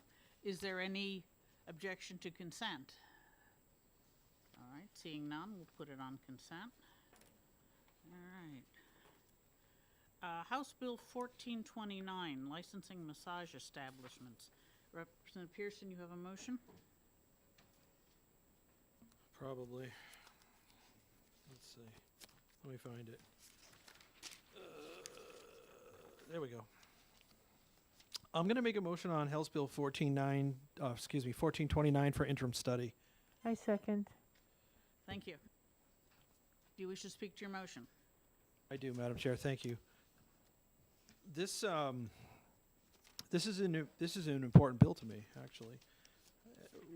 We have my community of Derry has some very serious concerns in reference to enforcement of many things surrounding these establishments, and I think that this bill doesn't quite give the local enabling that I think would be more necessary and more effective here than having this come out of the office of OPLC.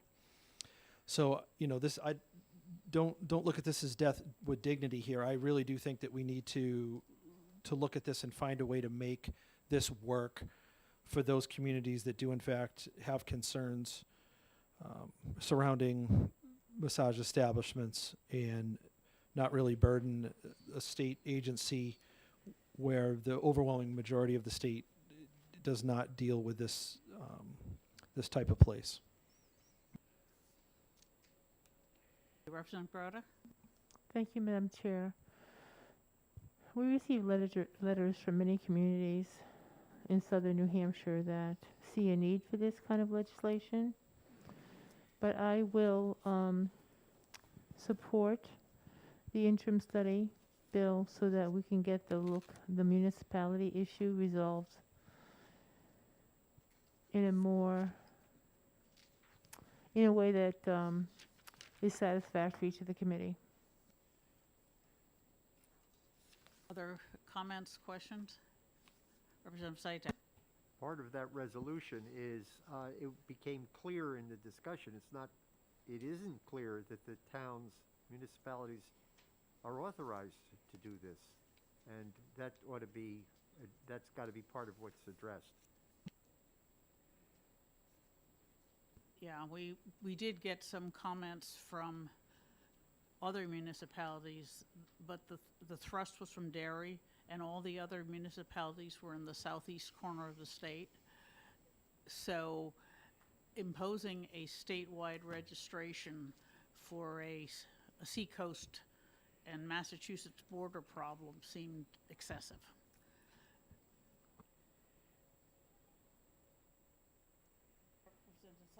I'd just like to point out, there's nothing really wrong with the southeast corner of the state. I concur. Excellent, we have bipartisan agreement on that. Any other comments, questions? All right, seeing none, the motion is interim study on House Bill 1429.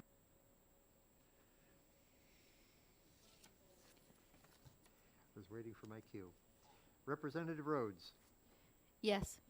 the clerk votes yes. Representative Pearson, Yes. Representative Yakubovich, Yes. Representative Lekis, Yes. Representative Allegro, Yes. Representative Bailey, Yes.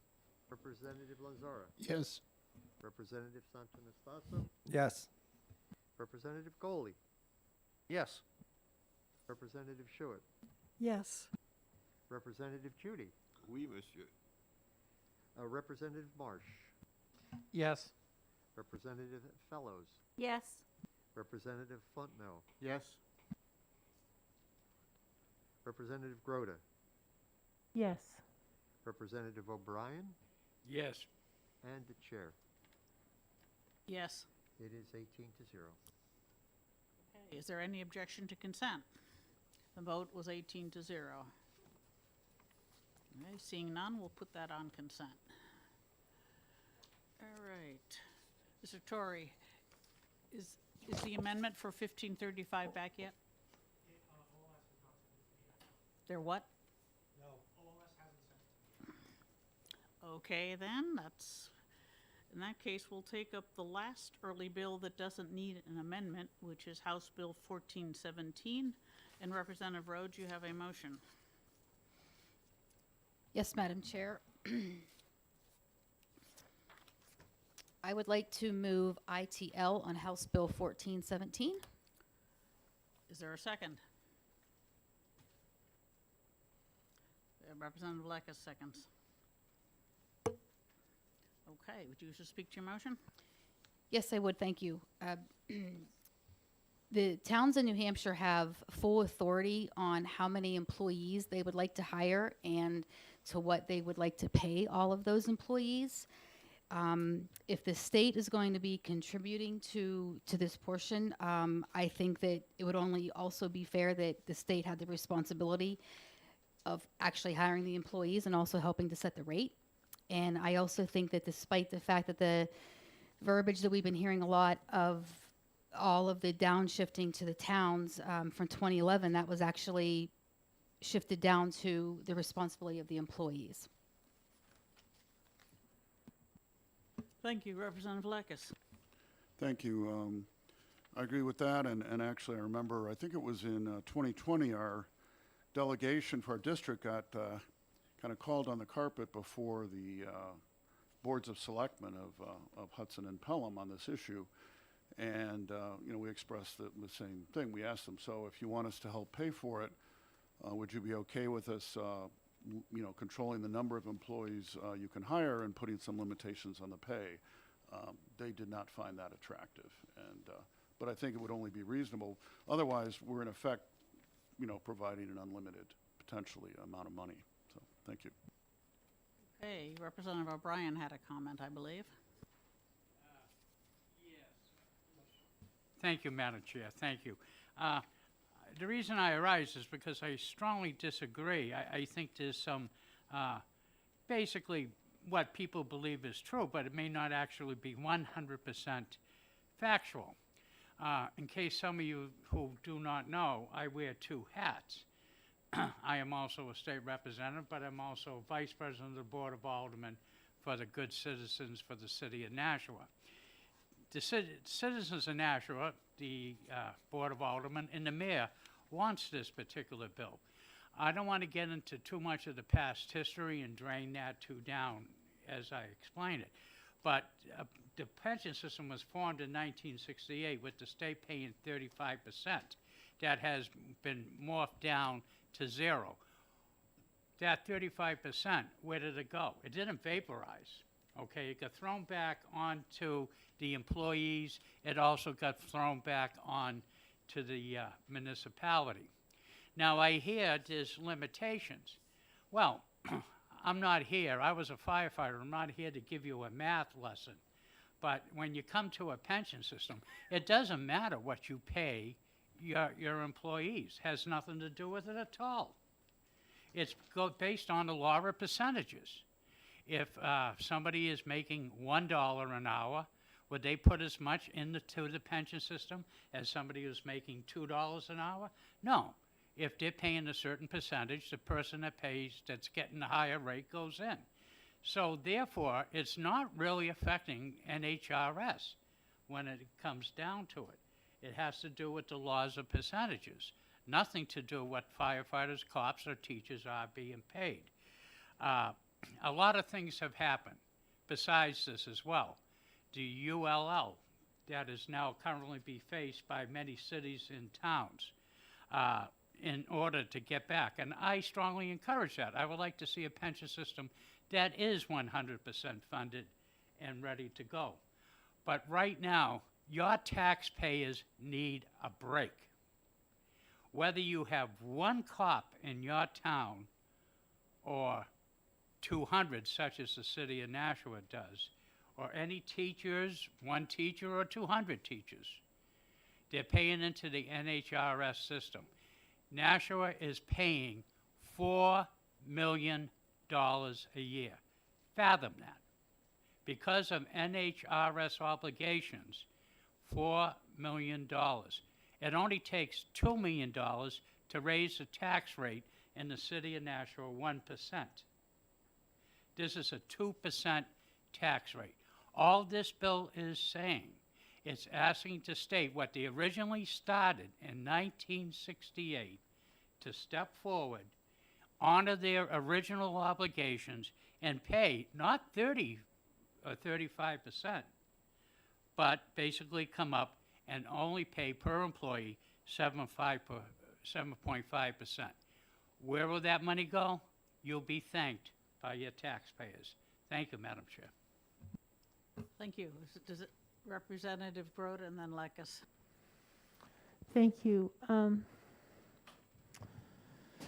When the New Hampshire retirement system was initiated, it was initiated by the state, and municipalities were asked to join. Municipality employees were asked to join.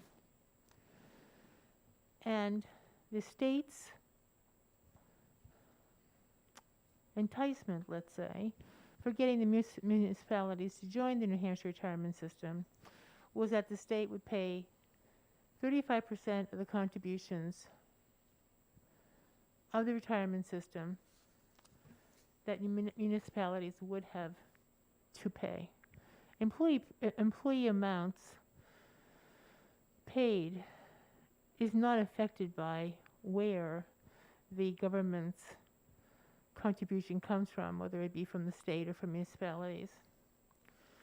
Now, the state has good times and bad times, and one of the decisions to reduce the amount that the state would have to pay had to do with the difficult times that the state was having in revenues.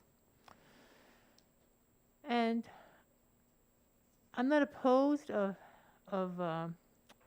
having obligations from state to municipalities necessarily changed, but I do think that a permanent shift from the state to the municipalities for their portion of the retirement system is unfair.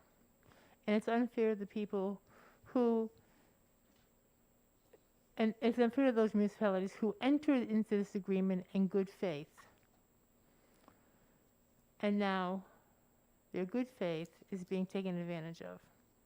So I support this bill, and I support what Representative O'Brien says. Thank you. Representative Lekis? Thank you. I'm certainly sympathetic to the taxpayers, having to pay what they're paying to make up for the UAL. I'm one of them. And I would also support something like requiring that some percentage of any surplus the state has going to pay off the UAL, which would then directly help the taxpayers. I'm not supporting this because if we're paying if we are to pay 7.5% of the contributions, then yes, that is entirely dependent on the number of employees and the pay of those employees. So there is a direct relation between what the state's going to have to pay and what the municipalities choose to do around hiring and compensation. And I have a concern about that. The other thing is, as I understand the history, at the time, I guess 2011, when the state stopped paying the 35%, that amount of money in its entirety was shifted to the employees, none of it to the municipalities. Now, at the same time, there were changes in actuarial assumptions around demography and other things, which did substantially increase the amount that the municipalities had to pay. but that increase was not due to the state's stopping to pay the 35%. At least that's my understanding of the history, which does matter. So, thank you.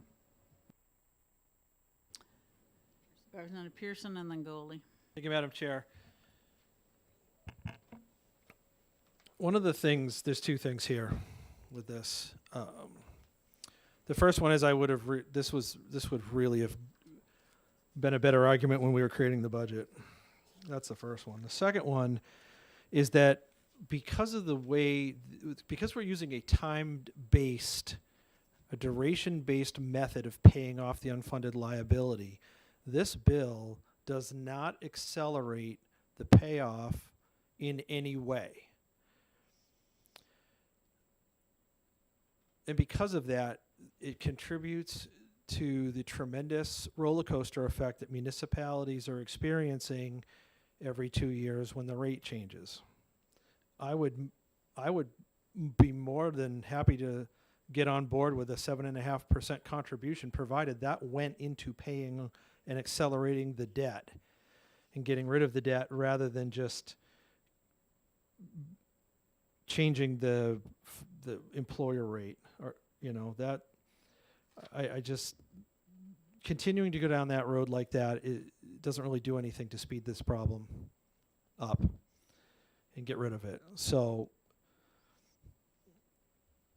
I agree with Representative Lekas. I think the focus really needs, with the monies involved here, needs to involve the acceleration of the payoff of debt and not just the minuscule relief that this may provide to some municipalities. Representative Goley. Thank you, Madam Chair.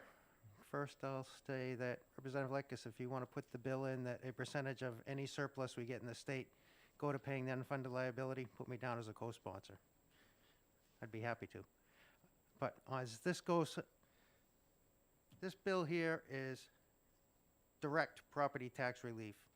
I think anyone out there who talks to any of their, whether it's an alderman, town council, whoever you talk to, will tell you, we will take this. This is direct property tax relief from the state of New Hampshire. A state that's running a huge surplus right now. Has plenty of money out there to help cities and towns. This is what they're asking for. I don't think there's one person out there, if you ask them, if the state would send some of this money back to them, that would say, no, we don't want it. So I'm going to support this. I'm going to support the people in my community that are asking for this. And I'll be voting against the inexpedient to legislate. Okay.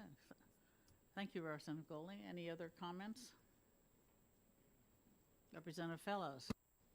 I would just like to echo what Representative Goley just said. You know, particularly my town of Plymouth, they just really need some help with property tax relief. Anyone else? Representative Allegro. If I were the municipality that had a huge deficit, I would be saying send the money too. But I have to represent the people of Campton, and I have to encourage Campton to be fiscally responsible. And I can't see my way clear to saying that other municipalities, and this goes hand in hand with Representative Lekas' statements, that have a free hand to hire as many people as they want and pay them whatever they want. I mean, if you look at the school budgets, it's just obscene. There are more para-educators and God only knows what than there are teachers. And I can't see telling my constituents in Campton that they're going to need to be paying for the overruns in retirement systems in other municipalities. So I can't support that concept. Point of order, Madam Chair. I don't think it is appropriate for us as committee members to make comments on how other people run their towns and whether or not they're fiscally responsible. Thank you. That's not a point of order, first of all, but it is a comment, yes, and I would have to agree that may not be polite, but it is absolutely true that there are towns that spend a whole lot more than other similar towns for one reason or another. In fact, I will comment that in my town, the town management is frugal and efficient, and the school board is not. So I understand what Representative Allegro's comment is, that you can see the difference in attitude between the two boards. And I'm And- sure you've experienced similar things by looking at other towns than your own. I have, but just because towns treat their budgets differently, it doesn't make them fiscally irresponsible. That, I believe, is a matter of opinion, and we are entitled to our opinions at this point. As long as they are expressed respectfully and politely, your opinion, you can express your opinion here. Representative Sitek and then Lekis. I see other worthy members. I'm not going to disagree with Representative Goley, but I'll point out two things. First, this has been in effect for a long time. I'm not sure why it's suddenly today, this session, has become as urgent as it seems to be. And you may answer that, I suppose. The second thing is this. This goes to human nature. If I told you tomorrow our tax rate, the local property tax rate, was halved, a week later people would still say it's too much. It's just life. Representative Lekis? Thank you. Just another reason why I would prefer helping pay off the UAL through some portion of any surplus rather than this is that this is a fixed amount, and it's going to be that fixed amount unless the statutes change, regardless of the economic situation and the financial situation of the state. And I don't want to have more built-in spending at the state level to increase pressure for other things. Whereas if it's done as a part of surplus, then when times are good and we have the extra money, we can help out by paying it down, but it's not something that has to happen every year. Thank you. Representative Marsh? Yes, thank you, Madam Chair. As long as we're going to talk about towns being fiscally prudent, I'm very proud of my town. My town has never approved a bond issue ever. I can say that because I'm the moderator. I think we run a remarkably prudent town. We don't have fire, we don't have police. It's a very small place, and yet our tax rate is twice what it is just 100 yards down the road in the town of Wolfboro, mostly because they have lakefront and we don't. I don't represent the town of Wolfboro. The towns that I represent very much want to see property tax relief, and therefore I will be voting against the ITL motion. Thank you. Representative O'Brien? Thank you. I just would like to say that we talked about, Representative Lakis said, like, this is a fixed amount. I don't think this is a building block to get back to the 35%. I don't take it as that. But it will be on the books for a while. But look what it will do. Again, this is a taxpayer-friendly bill. Okay. Now, you say fiscally conscious. Municipalities are. I got a whole, 100,000 people in Nashua that could disagree with you. They might say we're doing a great job, a mediocre job, or something like that, but they have an opinion. You know why they have an opinion? Because we as city fathers are doing our job. Now, how do you become fiscally conscious on a matter of the subject that we're talking about? It's called the unions. The unions come up and they ask for certain type of wages. That is negotiation, which is sanctioned by the state. There's no commitment that any municipality has to pay anything, but basically they listen to the unions and try to come up with a fair and equitable wage to all. Now, it was brought up in the past. We need more firemen, we need more cops, we need more good qualified teachers, and Nashua does. Nashua is a large city. I wish I lived in your little towns, but I don't. I chose, as part of my career, to defend and to protect the city of Nashua. Yes, I had people bleed on me, throw up on me, and other type of bodily fluids all over the place that you may not have in your own little type of communities, and God bless you. But when Nashua goes to look to hire particular people to take these type of occupations, you got to give them something that they're going to see. The chances of going to a fire in Nashua are greater than maybe in your own community. I'm sure my brother, Representative Goley, would say the same thing about Manchester. So therefore, this is part of the conversation. So it has really nothing to do. The cities are fiscally conscious when they negotiate the union contract. Again, do not compare this to the ULL. That's a separate subject matter. All this basically does, what municipalities have to pay to make up the loss of the 35%. Nothing to do with the ULL.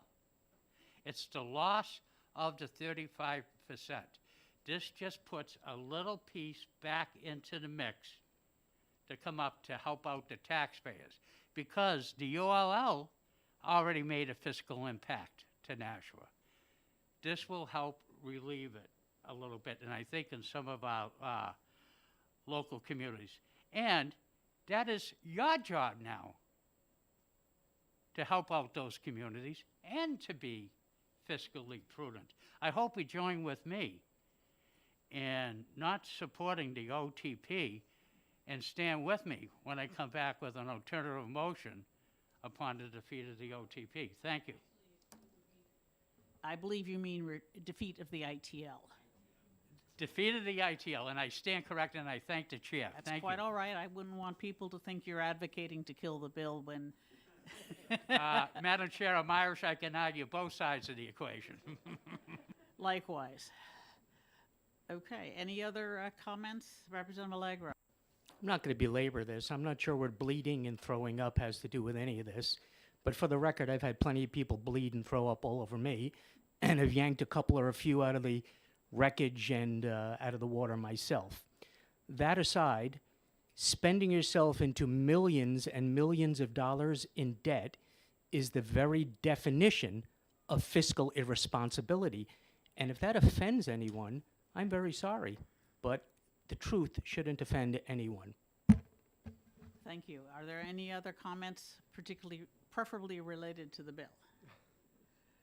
As I will have to agree with Representative Pearson that this doesn't change anything for the retirement system. It merely changes a little bit who pays. Okay, other comments? Seeing none. Everybody's here. Okay, in that case, the motion is ITL on House Bill 1417, and the clerk can call the roll. Representative Rhodes? Yes. Clerk votes yes. Representative Pearson? Yes. Representative Yakubovich? Yes. Representative Lekis? Yes. Representative Allegro? Yes. Representative Bailey? Yes. Representative Lanzara? Yes. Representative Santonastaso? Yes. Representative Goley? No. Representative Schuett? No. Representative Judy? No, monsieur. Representative Marsh? No. Representative Fellows? No. Representative Fontenot? No. Representative Groda? No. Representative O'Brien? No. And the chair. Yes. Okay, looks like 10 to 8. The motion passes 10 to 8. I don't think this should be on consent. Will someone be writing a minority report? Oh, I'll volunteer for this one. Okay, thank you, Representative O'Brien. We will make a note of that you will do that. Sometime tonight, please.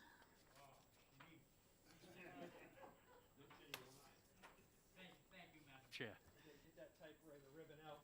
Yes, yes. Okay, there are still 3 early bills left. House Bill 1535 has an amendment that's not here yet, and the other 2 we can't do today.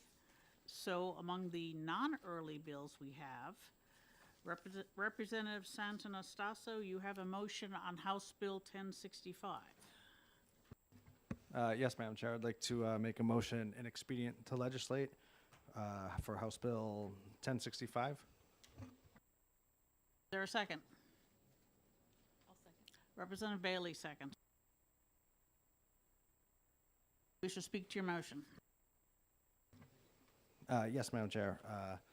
So this bill adds licensure rules for art therapists. It seems to be that the motivation for this bill was to be able to file insurance claims because they piggyback off the license system.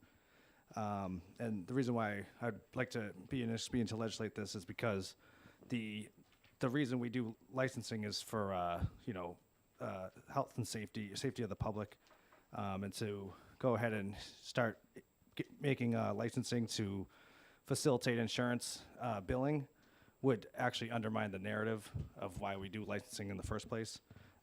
In addition to that, there was actually no art therapists that testified in support of the bill, so I don't actually see it as a problem.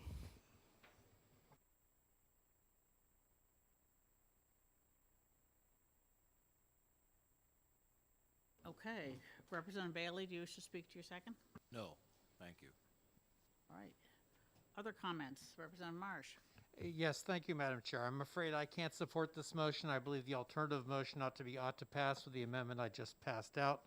The reason being that there are many areas of healthcare where licensing is used, particularly for insurance purposes, and I see no reason why art therapy should be any different. We clearly have a shortage of mental health providers, and we heard testimony about the art therapists are going to be useful in that regard. The amendment merely changes the word board to Office of Professional Licensure and Certification on page 2, line 22, which was a request of OPLC when they testified. Okay. Thank you. We can't really discuss the amendment until the ITL motion has been defeated, but thank you for updating the language. Representative Sytek. That sounded like my parliamentary inquiry last time. Look, we're being forced into a position. Representative Marsh rather glibly said that we just accept this business, that we're going to license for the sake of insurance reimbursement. Why don't we face the issue and figure out some honest way to provide for this rather than going through this business? There is no issue. You can't tell me with a straight face that there is an issue of public health and safety involved with art, music, therapists, that kind of thing. They're useful people. I'm not denying that, and they should be paid for their services. But it's not a threat. We're public health. We're about public health and safety, and I don't have the imagination to figure it out. But there should be some way to talk to the insurance companies or Commerce Committee to figure out how this can be done in a straightforward way rather than this pretend way, and that's all. Representative Leck. Thank you. Much of what I was going to say was just covered by Representative Sytek. The only thing I would add is that I'd like to encourage the Commerce Committee to look into the possibility of having the insurance companies okay payment based on, maybe some national certification, rather than forcing them to go through licensure, which really isn't intended for that purpose. Thank you. Okay. Representative Fellows.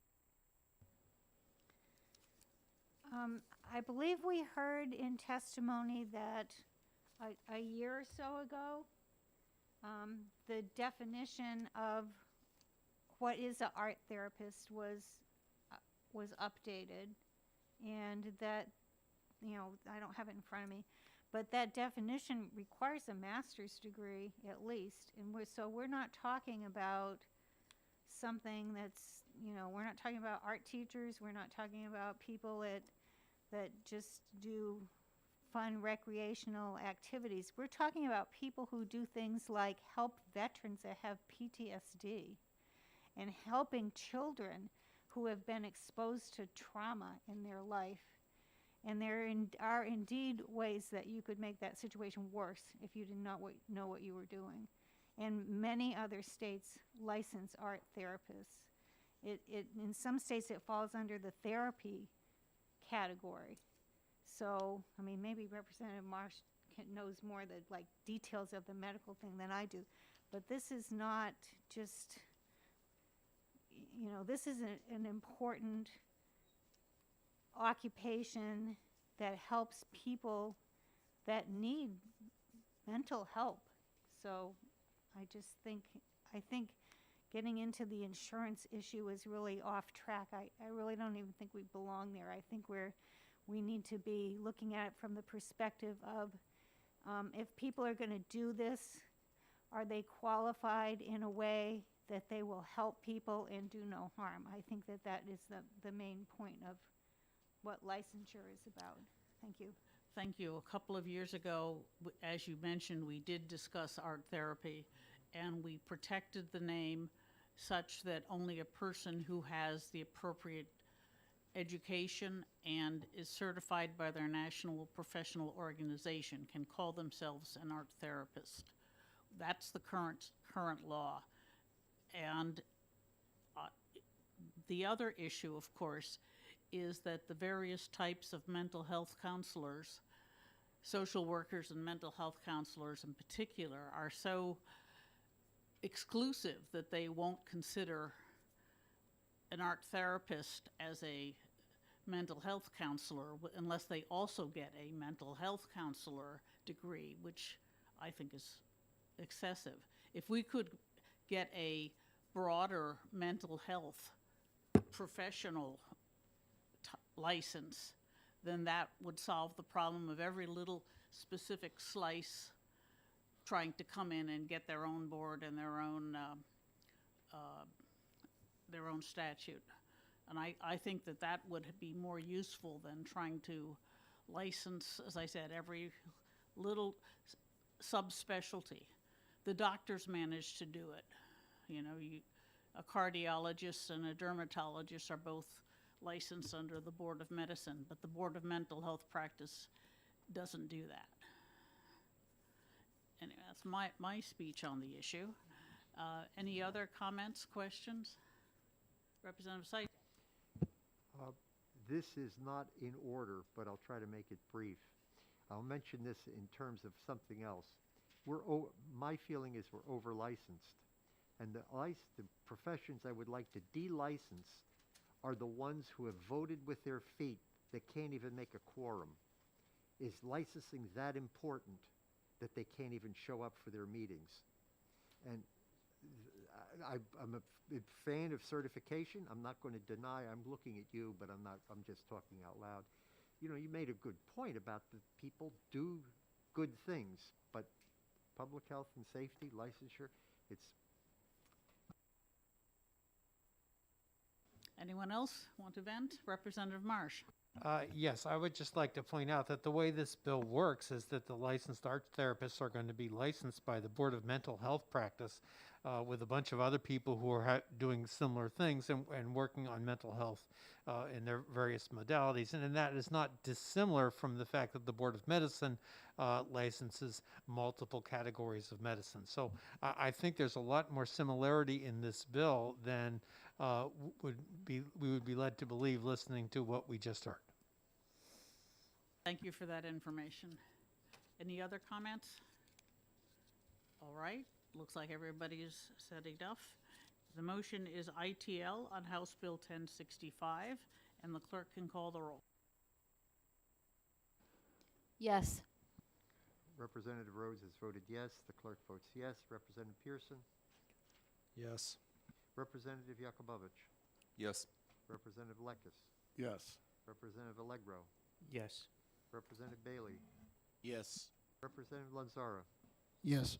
Representative Anastaso? Yes. Representative Goli? No. Representative Schuett? No. Representative Judy?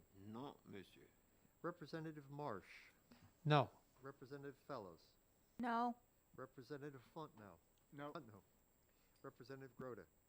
No. Representative O'Brien? No. And the chair. Yes. 10 to 8. I Madam suppose Chair, this should be on consent. I will write the minority report. Thank you, Representative Marsh. We will have a minority report. This will be on the regular calendar. 10-8. I'm sorry, I should have said that. Thank you for asking. And now for something completely different. Representative Rhodes, you have a motion on House Bill 1321. Yes, Madam Chair, thank you. I would like to move that we find House Bill 1321 inexpedient to legislate. Is there a second? This is the bill we heard. I'll this- second that. Okay, Representative Pearson jumped in first. All right, Representative Rhodes, you wish to speak to your motion. Yes, thank you, Madam Chair.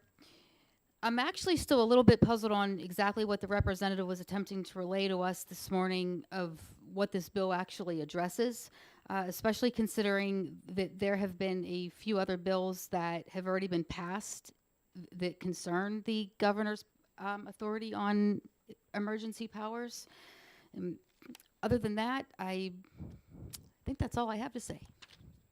Okay, Representative Pearson? Thank you, Madam Chair. I'll echo the words of my colleague here that I am still not sure what the presenter was trying to accomplish here, considering he filed two bills that were almost identical. I do have concerns simply about some of the language that struck out in this, especially, you know, the early part, lines 7, 8, and 9. I mean, just the fact that you would not want the governor to be notifying the other branches. I mean, this is something where the separation of powers really needs to come together on something of a critical nature that would require a state of emergency that I don't even understand the logic in that. So this is, considering all the other things that we've looked at in reference to this, I think this thing here is tremendously ill-advised. Representative Lack. Thank you. I have a number of problems with this, but the biggest single item was it removes the legislature's power to end individual states of emergency. And that's something I know that we on this committee, well, back in when we're House Bill 514, I think, or 517, 417, sorry, was being dealt with, was something we agreed on. And he seemed to imply that, you know, we can end the state of emergency, therefore that can be used as a negotiating item to convince the governor not to do certain emergency orders. A couple problems with that. One is he's eliminating the requirement that the governor notify the legislature he's going to do the emergency orders in advance anyway. And the other thing is, you know, we had that situation in the recent state of emergency. There were a number of emergency orders that were widely concerning among the people and the legislature. But there was a feeling that there was a need for some of the emergency orders, given the situation. And so we were unwilling to use the big, you know, a very wide, broad hammer, basically, of ending the entire state of emergency. And therefore, there really wasn't anything we could do about it. And you know, the points about there being other bills on this, and that's all true. But that I think is a tremendous problem with this bill. Thank you. Thank you. Anyone else? Yes, Representative Fel. So I'm going to vote for this bill in support of, I'm going to vote against the ITL. And the reason is the same reason I voted against the original bill last year that put these words into statute. And that has to do with the fact that the original statute, in a way, what this returns to, lets the House and the Senate have a concurrent resolution whenever they decide to have one to end a state of emergency, rather than making that the two bodies get together every 90 days. That was my main concern. I do agree, though, that if this were to pass, that I would like to see emergency orders in there also, so that the two bodies could address a state of emergency and a specific emergency order. Thank you. Anyone else?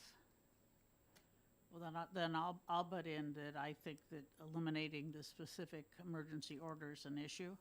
I'm also severely bothered by in section 2, we amended his previous bill, and he didn't recognize that change and incorporated it in this bill, not even bringing us an amendment.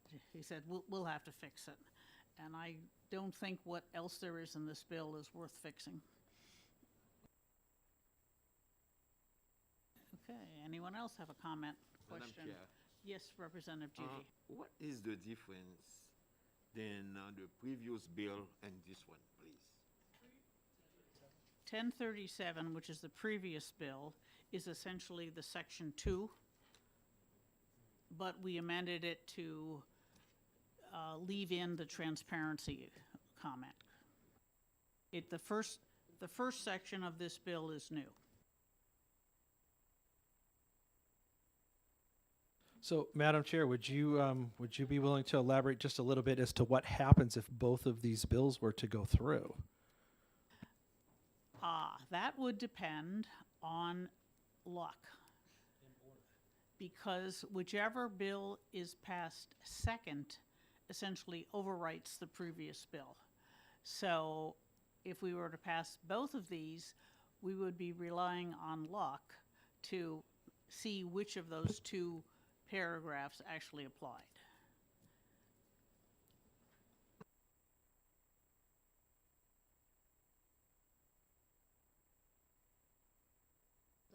Yes. All right, any other comments or questions? All right, seeing none, the motion is inexpedient to legislate on House Bill 1321, and the clerk can call the roll. Representative Rhodes. Yes. Clerk votes yes. Representative Pearson. Yes. Representative Yakubovich.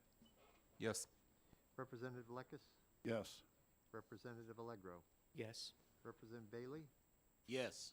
Representative Lanzara. Yes. Representative Santo Nastaso.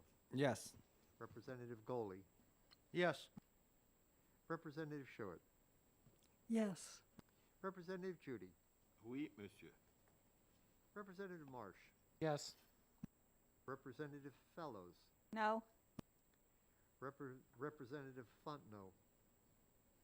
Yes. Representative Grote. Yes. Representative O'Brien. Yes. And the chair? Yes. 17, now you know how. Do you object to consent? Nope. All right, in that case, we will put this on consent. Sally? I asked her already. She says No, she no, does no, not I- object. Now you know how it feels. Now you know how it feels.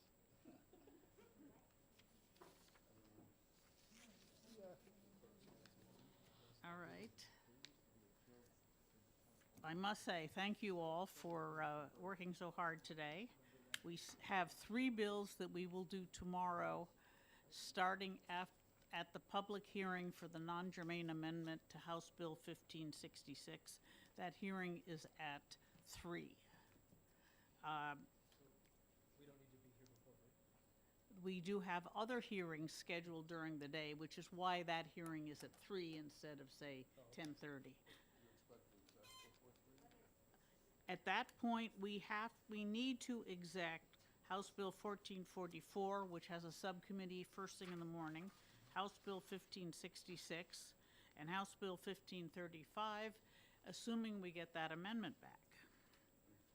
All right, so. Probably not. Tight schedule, I don't know if we'll get, I don't think we'll have time. I said it's a tight schedule, I don't think we'll have time before Right, 3. yeah, not when we're dealing with the cosmetologist. But to finish off today, we have one last bill that didn't need to go to subcommittee that I don't care how the vote goes. Does anyone have a motion on House Bill 1460 deleting the age requirements? Representative Lekis. Thank you. I move ought to pass on this. Is there a second? I'll second. Representative Bailey. 1460, removing the age requirements for licensing. Do you wish to speak to your motion, Representative Blackman? I see this, I'm going to use the dread words, but I see this in a sense, actually, as just a cleanup bill. There are a variety of ages through the licensing statutes, some 18, some 21. I think there's one that's 17.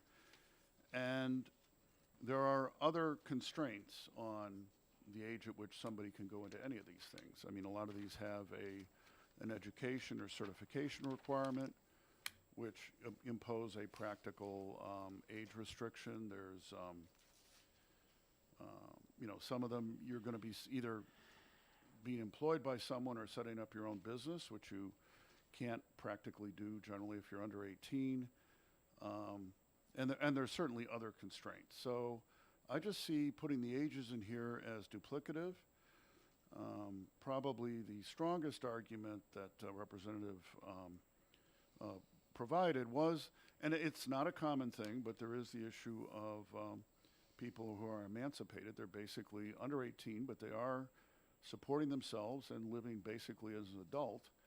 And I don't think we should have in the licensing statute a prohibition against them working, although you know, they're probably not going to be able to do many, if any, of these things at that age. So it's partly removing duplication. There's no need for it in here. Thank you.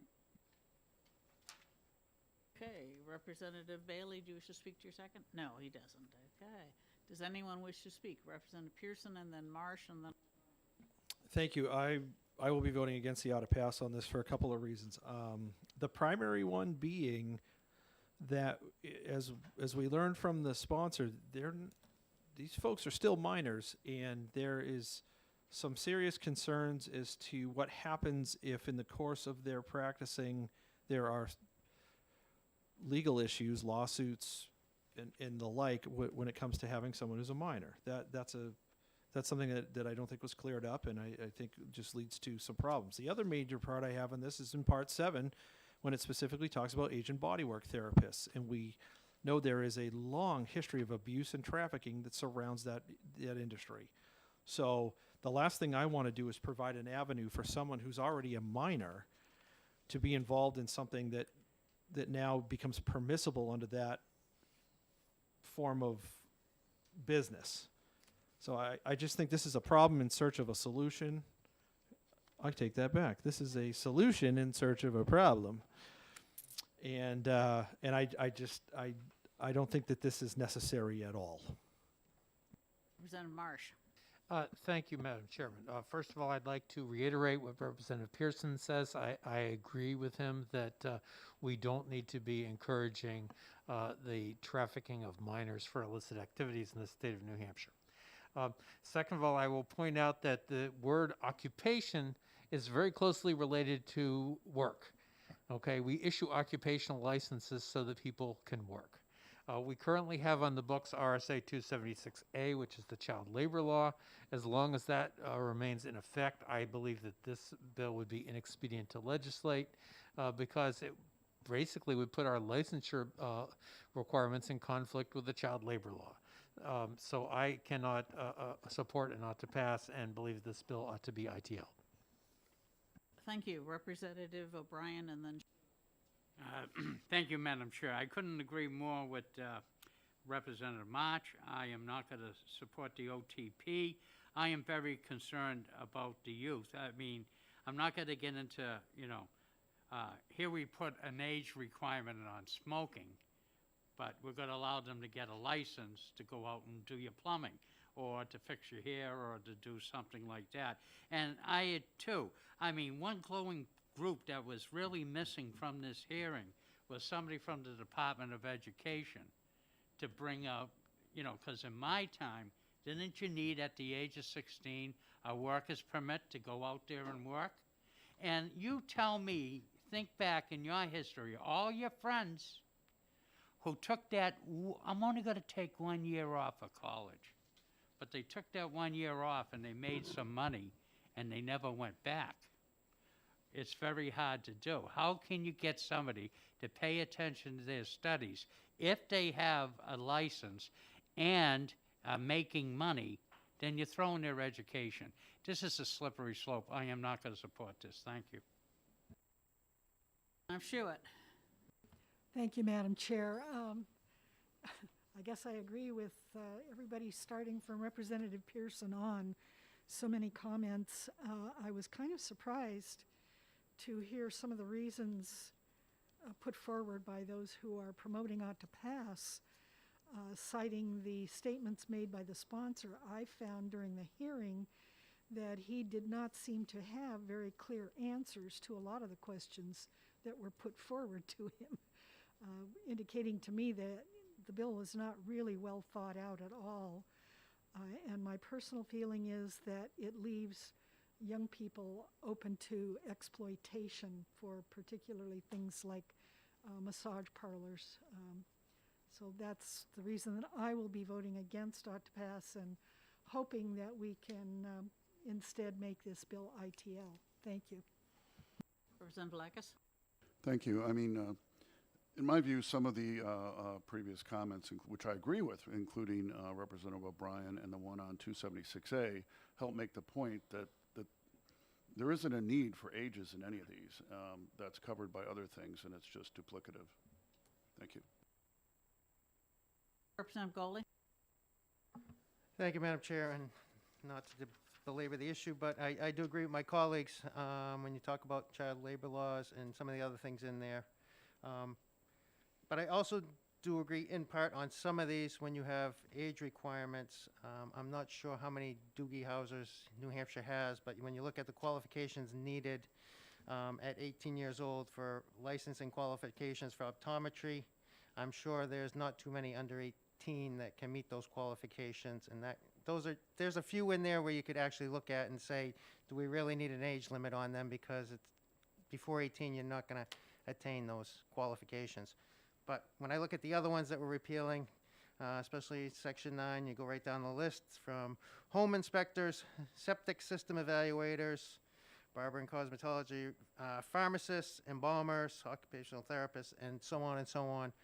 I think there is an area and a reason to keep minimum age requirements in those occupations, and so I will vote against the ought to pass. Representative Saitek? Well, I'll reluctantly support the OTP. I'd prefer an interim study to look at these more carefully on a case-by-case basis. Because the fact is, the people who originally proposed this legislation picked these numbers out of the air. There was no thought given to, well, 18 works here, 19 works there. This was just off the shelf. It's the way we did it the last bill. So I'm disturbed by that. I would like to see more thought given to the bill, but to make the statement, I will vote for ought to pass. The other thing is child labor laws, that kind of thing.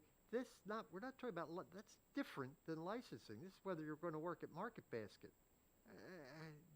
Those laws stay in place. There's nothing changed about that. And as far as the massage parlors, all that, criminal activity is a criminal activity. It's not going to change because of licensing. Crime, it's a misdemeanor is a misdemeanor, regardless of whether there's a license involved or not.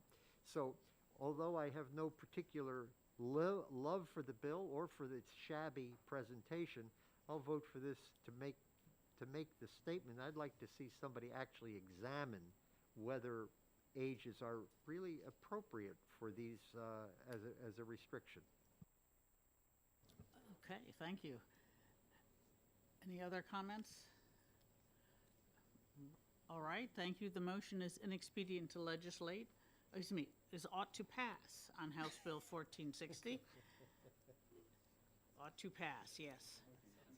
Representative Lekis made the motion. The clerk can call the roll. Okay, Representative Rhodes. No. The clerk obstinately votes yes. Representative Pearson. No. Representative Yakubovich. Yes. Representative Lekis. Yes. Representative Allegro. No. Representative Bailey. Yes. Representative Lanzara. No. Representative Santonastasso. Yes. Representative Goley. No. Representative Schuett. No. Representative Judy. No, Monsieur. Representative Marsh. No. Representative Fellows, No. Representative Fontenot, No. Representative Grote, No. Representative O'Brien, No. the chair. Yes. Okay, 2, 4, 6 yes, 12 no. Okay, the motion fails, 6 yes, 12 no. Does someone wish to make an alternate motion? Representative Marsh. Yes, Madam Chair, I will move it expedient to legislate. I'll second. Okay, that's it, expedient to legislate by Representative Marsh, seconded by Representative Schuett. Do you wish to speak to your motion? I think what I said before applies. This is in contradiction to other law, and it does not have a place in our statutes. Okay, Representative Schuett? Ditto. Okay, does anyone else wish to speak? Representative Lacus. Just briefly, I don't see it as a contradiction. It doesn't overrule the previous law. We're not setting the age at 12 or something. It just takes it out of this statute and lets it be dealt with through the others. Thank you. Okay, anyone else wishes? Representative Pearson.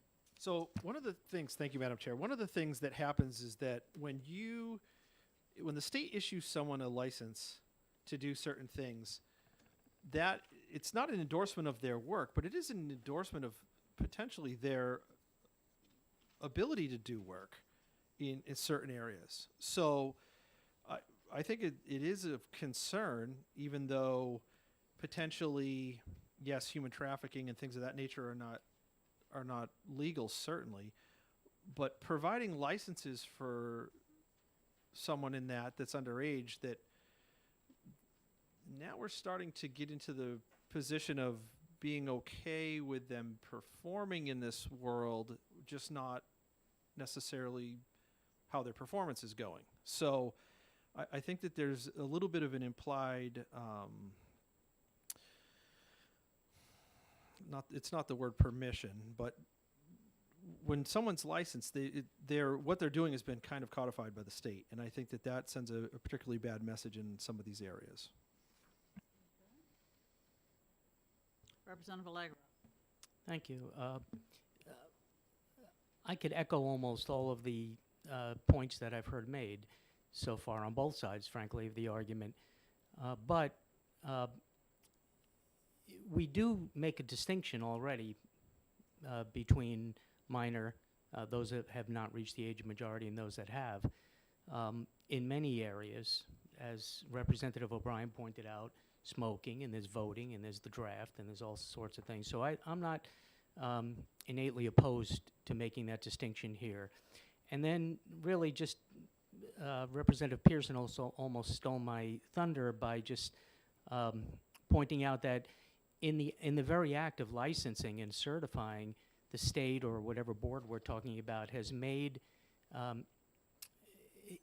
using the dictionary, lest there be misunderstanding, the dictionary meaning of the word discrimination, they're making a discriminating determination that people that are 16, 17 years old are highly unlikely to be qualified for performing this duty. And with that discrimination, again, the dictionary term, with that discrimination, they're putting their judgment on the line. And so again, I'm echoing Representative Pearson's comments. It's, are these people truly going to be qualified to perform some of the functions that they're expected to perform? So I'll be supporting the ITL. Thank you. Representative Fellows. Thank you. I'm supporting the ITL, but I just wanted to point out that, maybe there should be some kind of minimum age on some of these things. And also, I think some of these occupations require a criminal background check. And so if somebody really wanted to attack the age discrimination thing, I think they'd have to do a lot more homework, because some of them require a background check. So how are you going to do that on a juvenile? I mean, you're not going to be able to see that record. Yes, Representative Lacus. I'll just say, then they're not going to get the license. I mean, there's many things that would stand in the way of someone who was too young getting a license, which is again why I say it's just duplicative. That's all. I will mention that when I rewrote some of this, when we're amending some of the statutes, we should look at the age requirement and see if it's actually necessary in that particular, for that particular profession. Because, you know, it must be at least 18 and have a PhD is kind of redundant. And I believe that's the current requirement for pharmacists. Anyone else? All right, seeing no other comments, the motion is ITL on House Bill 1460, and the clerk will call the roll. Representative Rhodes. Yes. Clerk votes no. Representative Pearson. Yes. Representative Yakubovich. No. Representative Lekis. No. Representative Allegro. Yes. Representative Bailey. No. Representative Lanzara. Yes. Representative Santonastaso. No. Representative Goley. Yes. Representative Schuett. Yes. Representative Judy. Oui, monsieur. Representative Marsh. Yes. Representative Fellows. Yes. Representative Fontenot. Yes. Representative Groda. Yes. Representative O'Brien. Yes. And the chair. No. 12-6 ITL. Okay, the motion passes 12-6. I don't think consent is appropriate. Will somebody want to write a minority report? Representative Lekis will write a minority report. All right.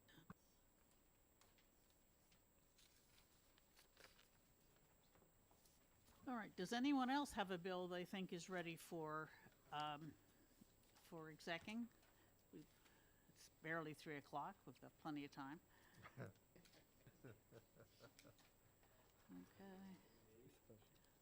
Seeing no volunteers. Yes, that's true. Representative. Please, no, don't do it, please, no. Fine. I think I don't want to do that. In any event, we do have 3 early bills that we will be voting on tomorrow in the late afternoon, and I understand Representative Judy will have a replacement. I expect all the if any of the rest, yes, Representative Marsh. Yes, Madam Chair. This is not a bill that's ready, but I have another amendment for 1566, and I'd like to pass it out so that people have it. We will be delighted to add it to our piles of paper. Thank you. Okay, and we'll discuss it tomorrow after the hearing on the other amendment.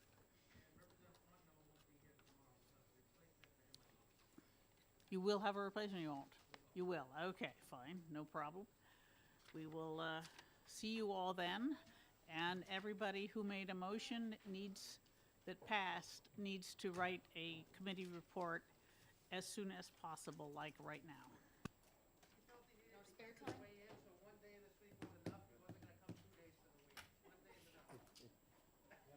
I'm only allowed to see you once a month. It hasn't taken long for March to become a real Democrat, has it?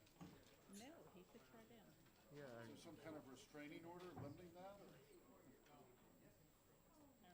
I don't know, but I bet you he does. Every once in a while, I have to tilt it away. Well, I'm there with you. Now, Here's more paper. More paper, how nice. Yes, here we go.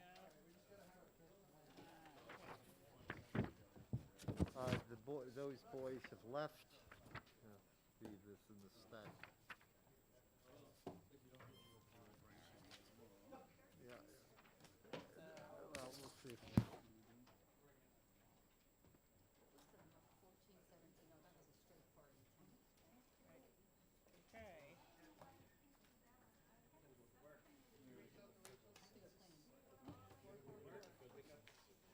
All right. 7 o'clock in the morning, and come straight back from. Yeah, 9 a.m.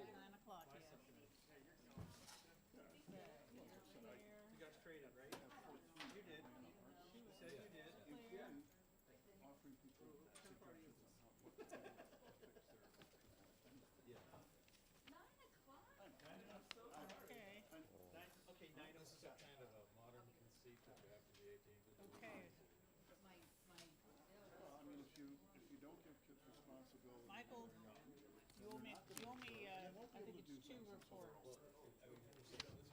13, 14, and,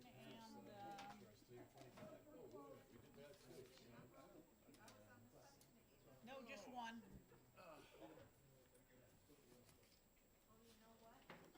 No, no, sorry, for, 1497.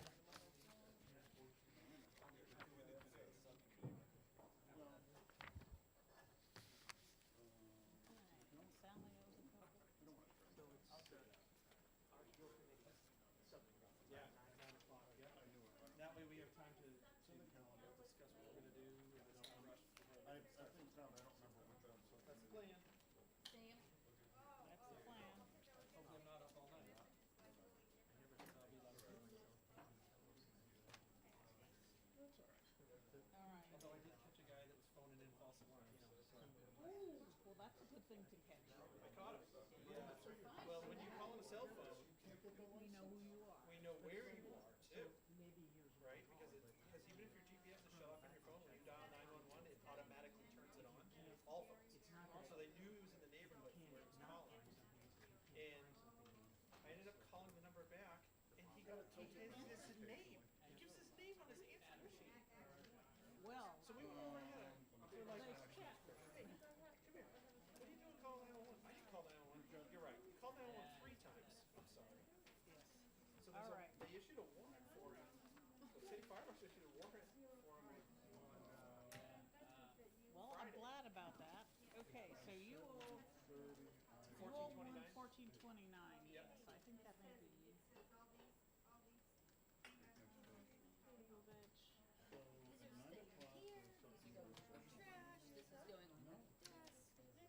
Yep, just one.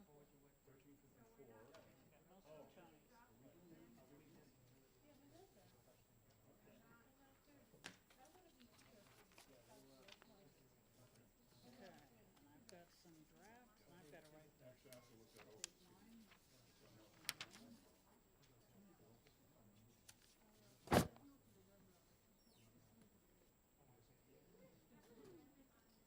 All right, so I will see you in the morning.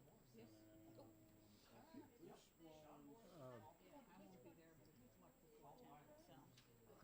You know, I'm not, I'll be here at like 11, that kind of Fine. time. All right, just letting you know. But I'm not planning on voting on anything until after that. Okay. I have my things organized, but I, And I've got a hearing in transportation with Lex. to make sure. So we have to touch base on what. Okay, that was on 2-1. So 2-1. I did that with the thing. Yes, the main thing is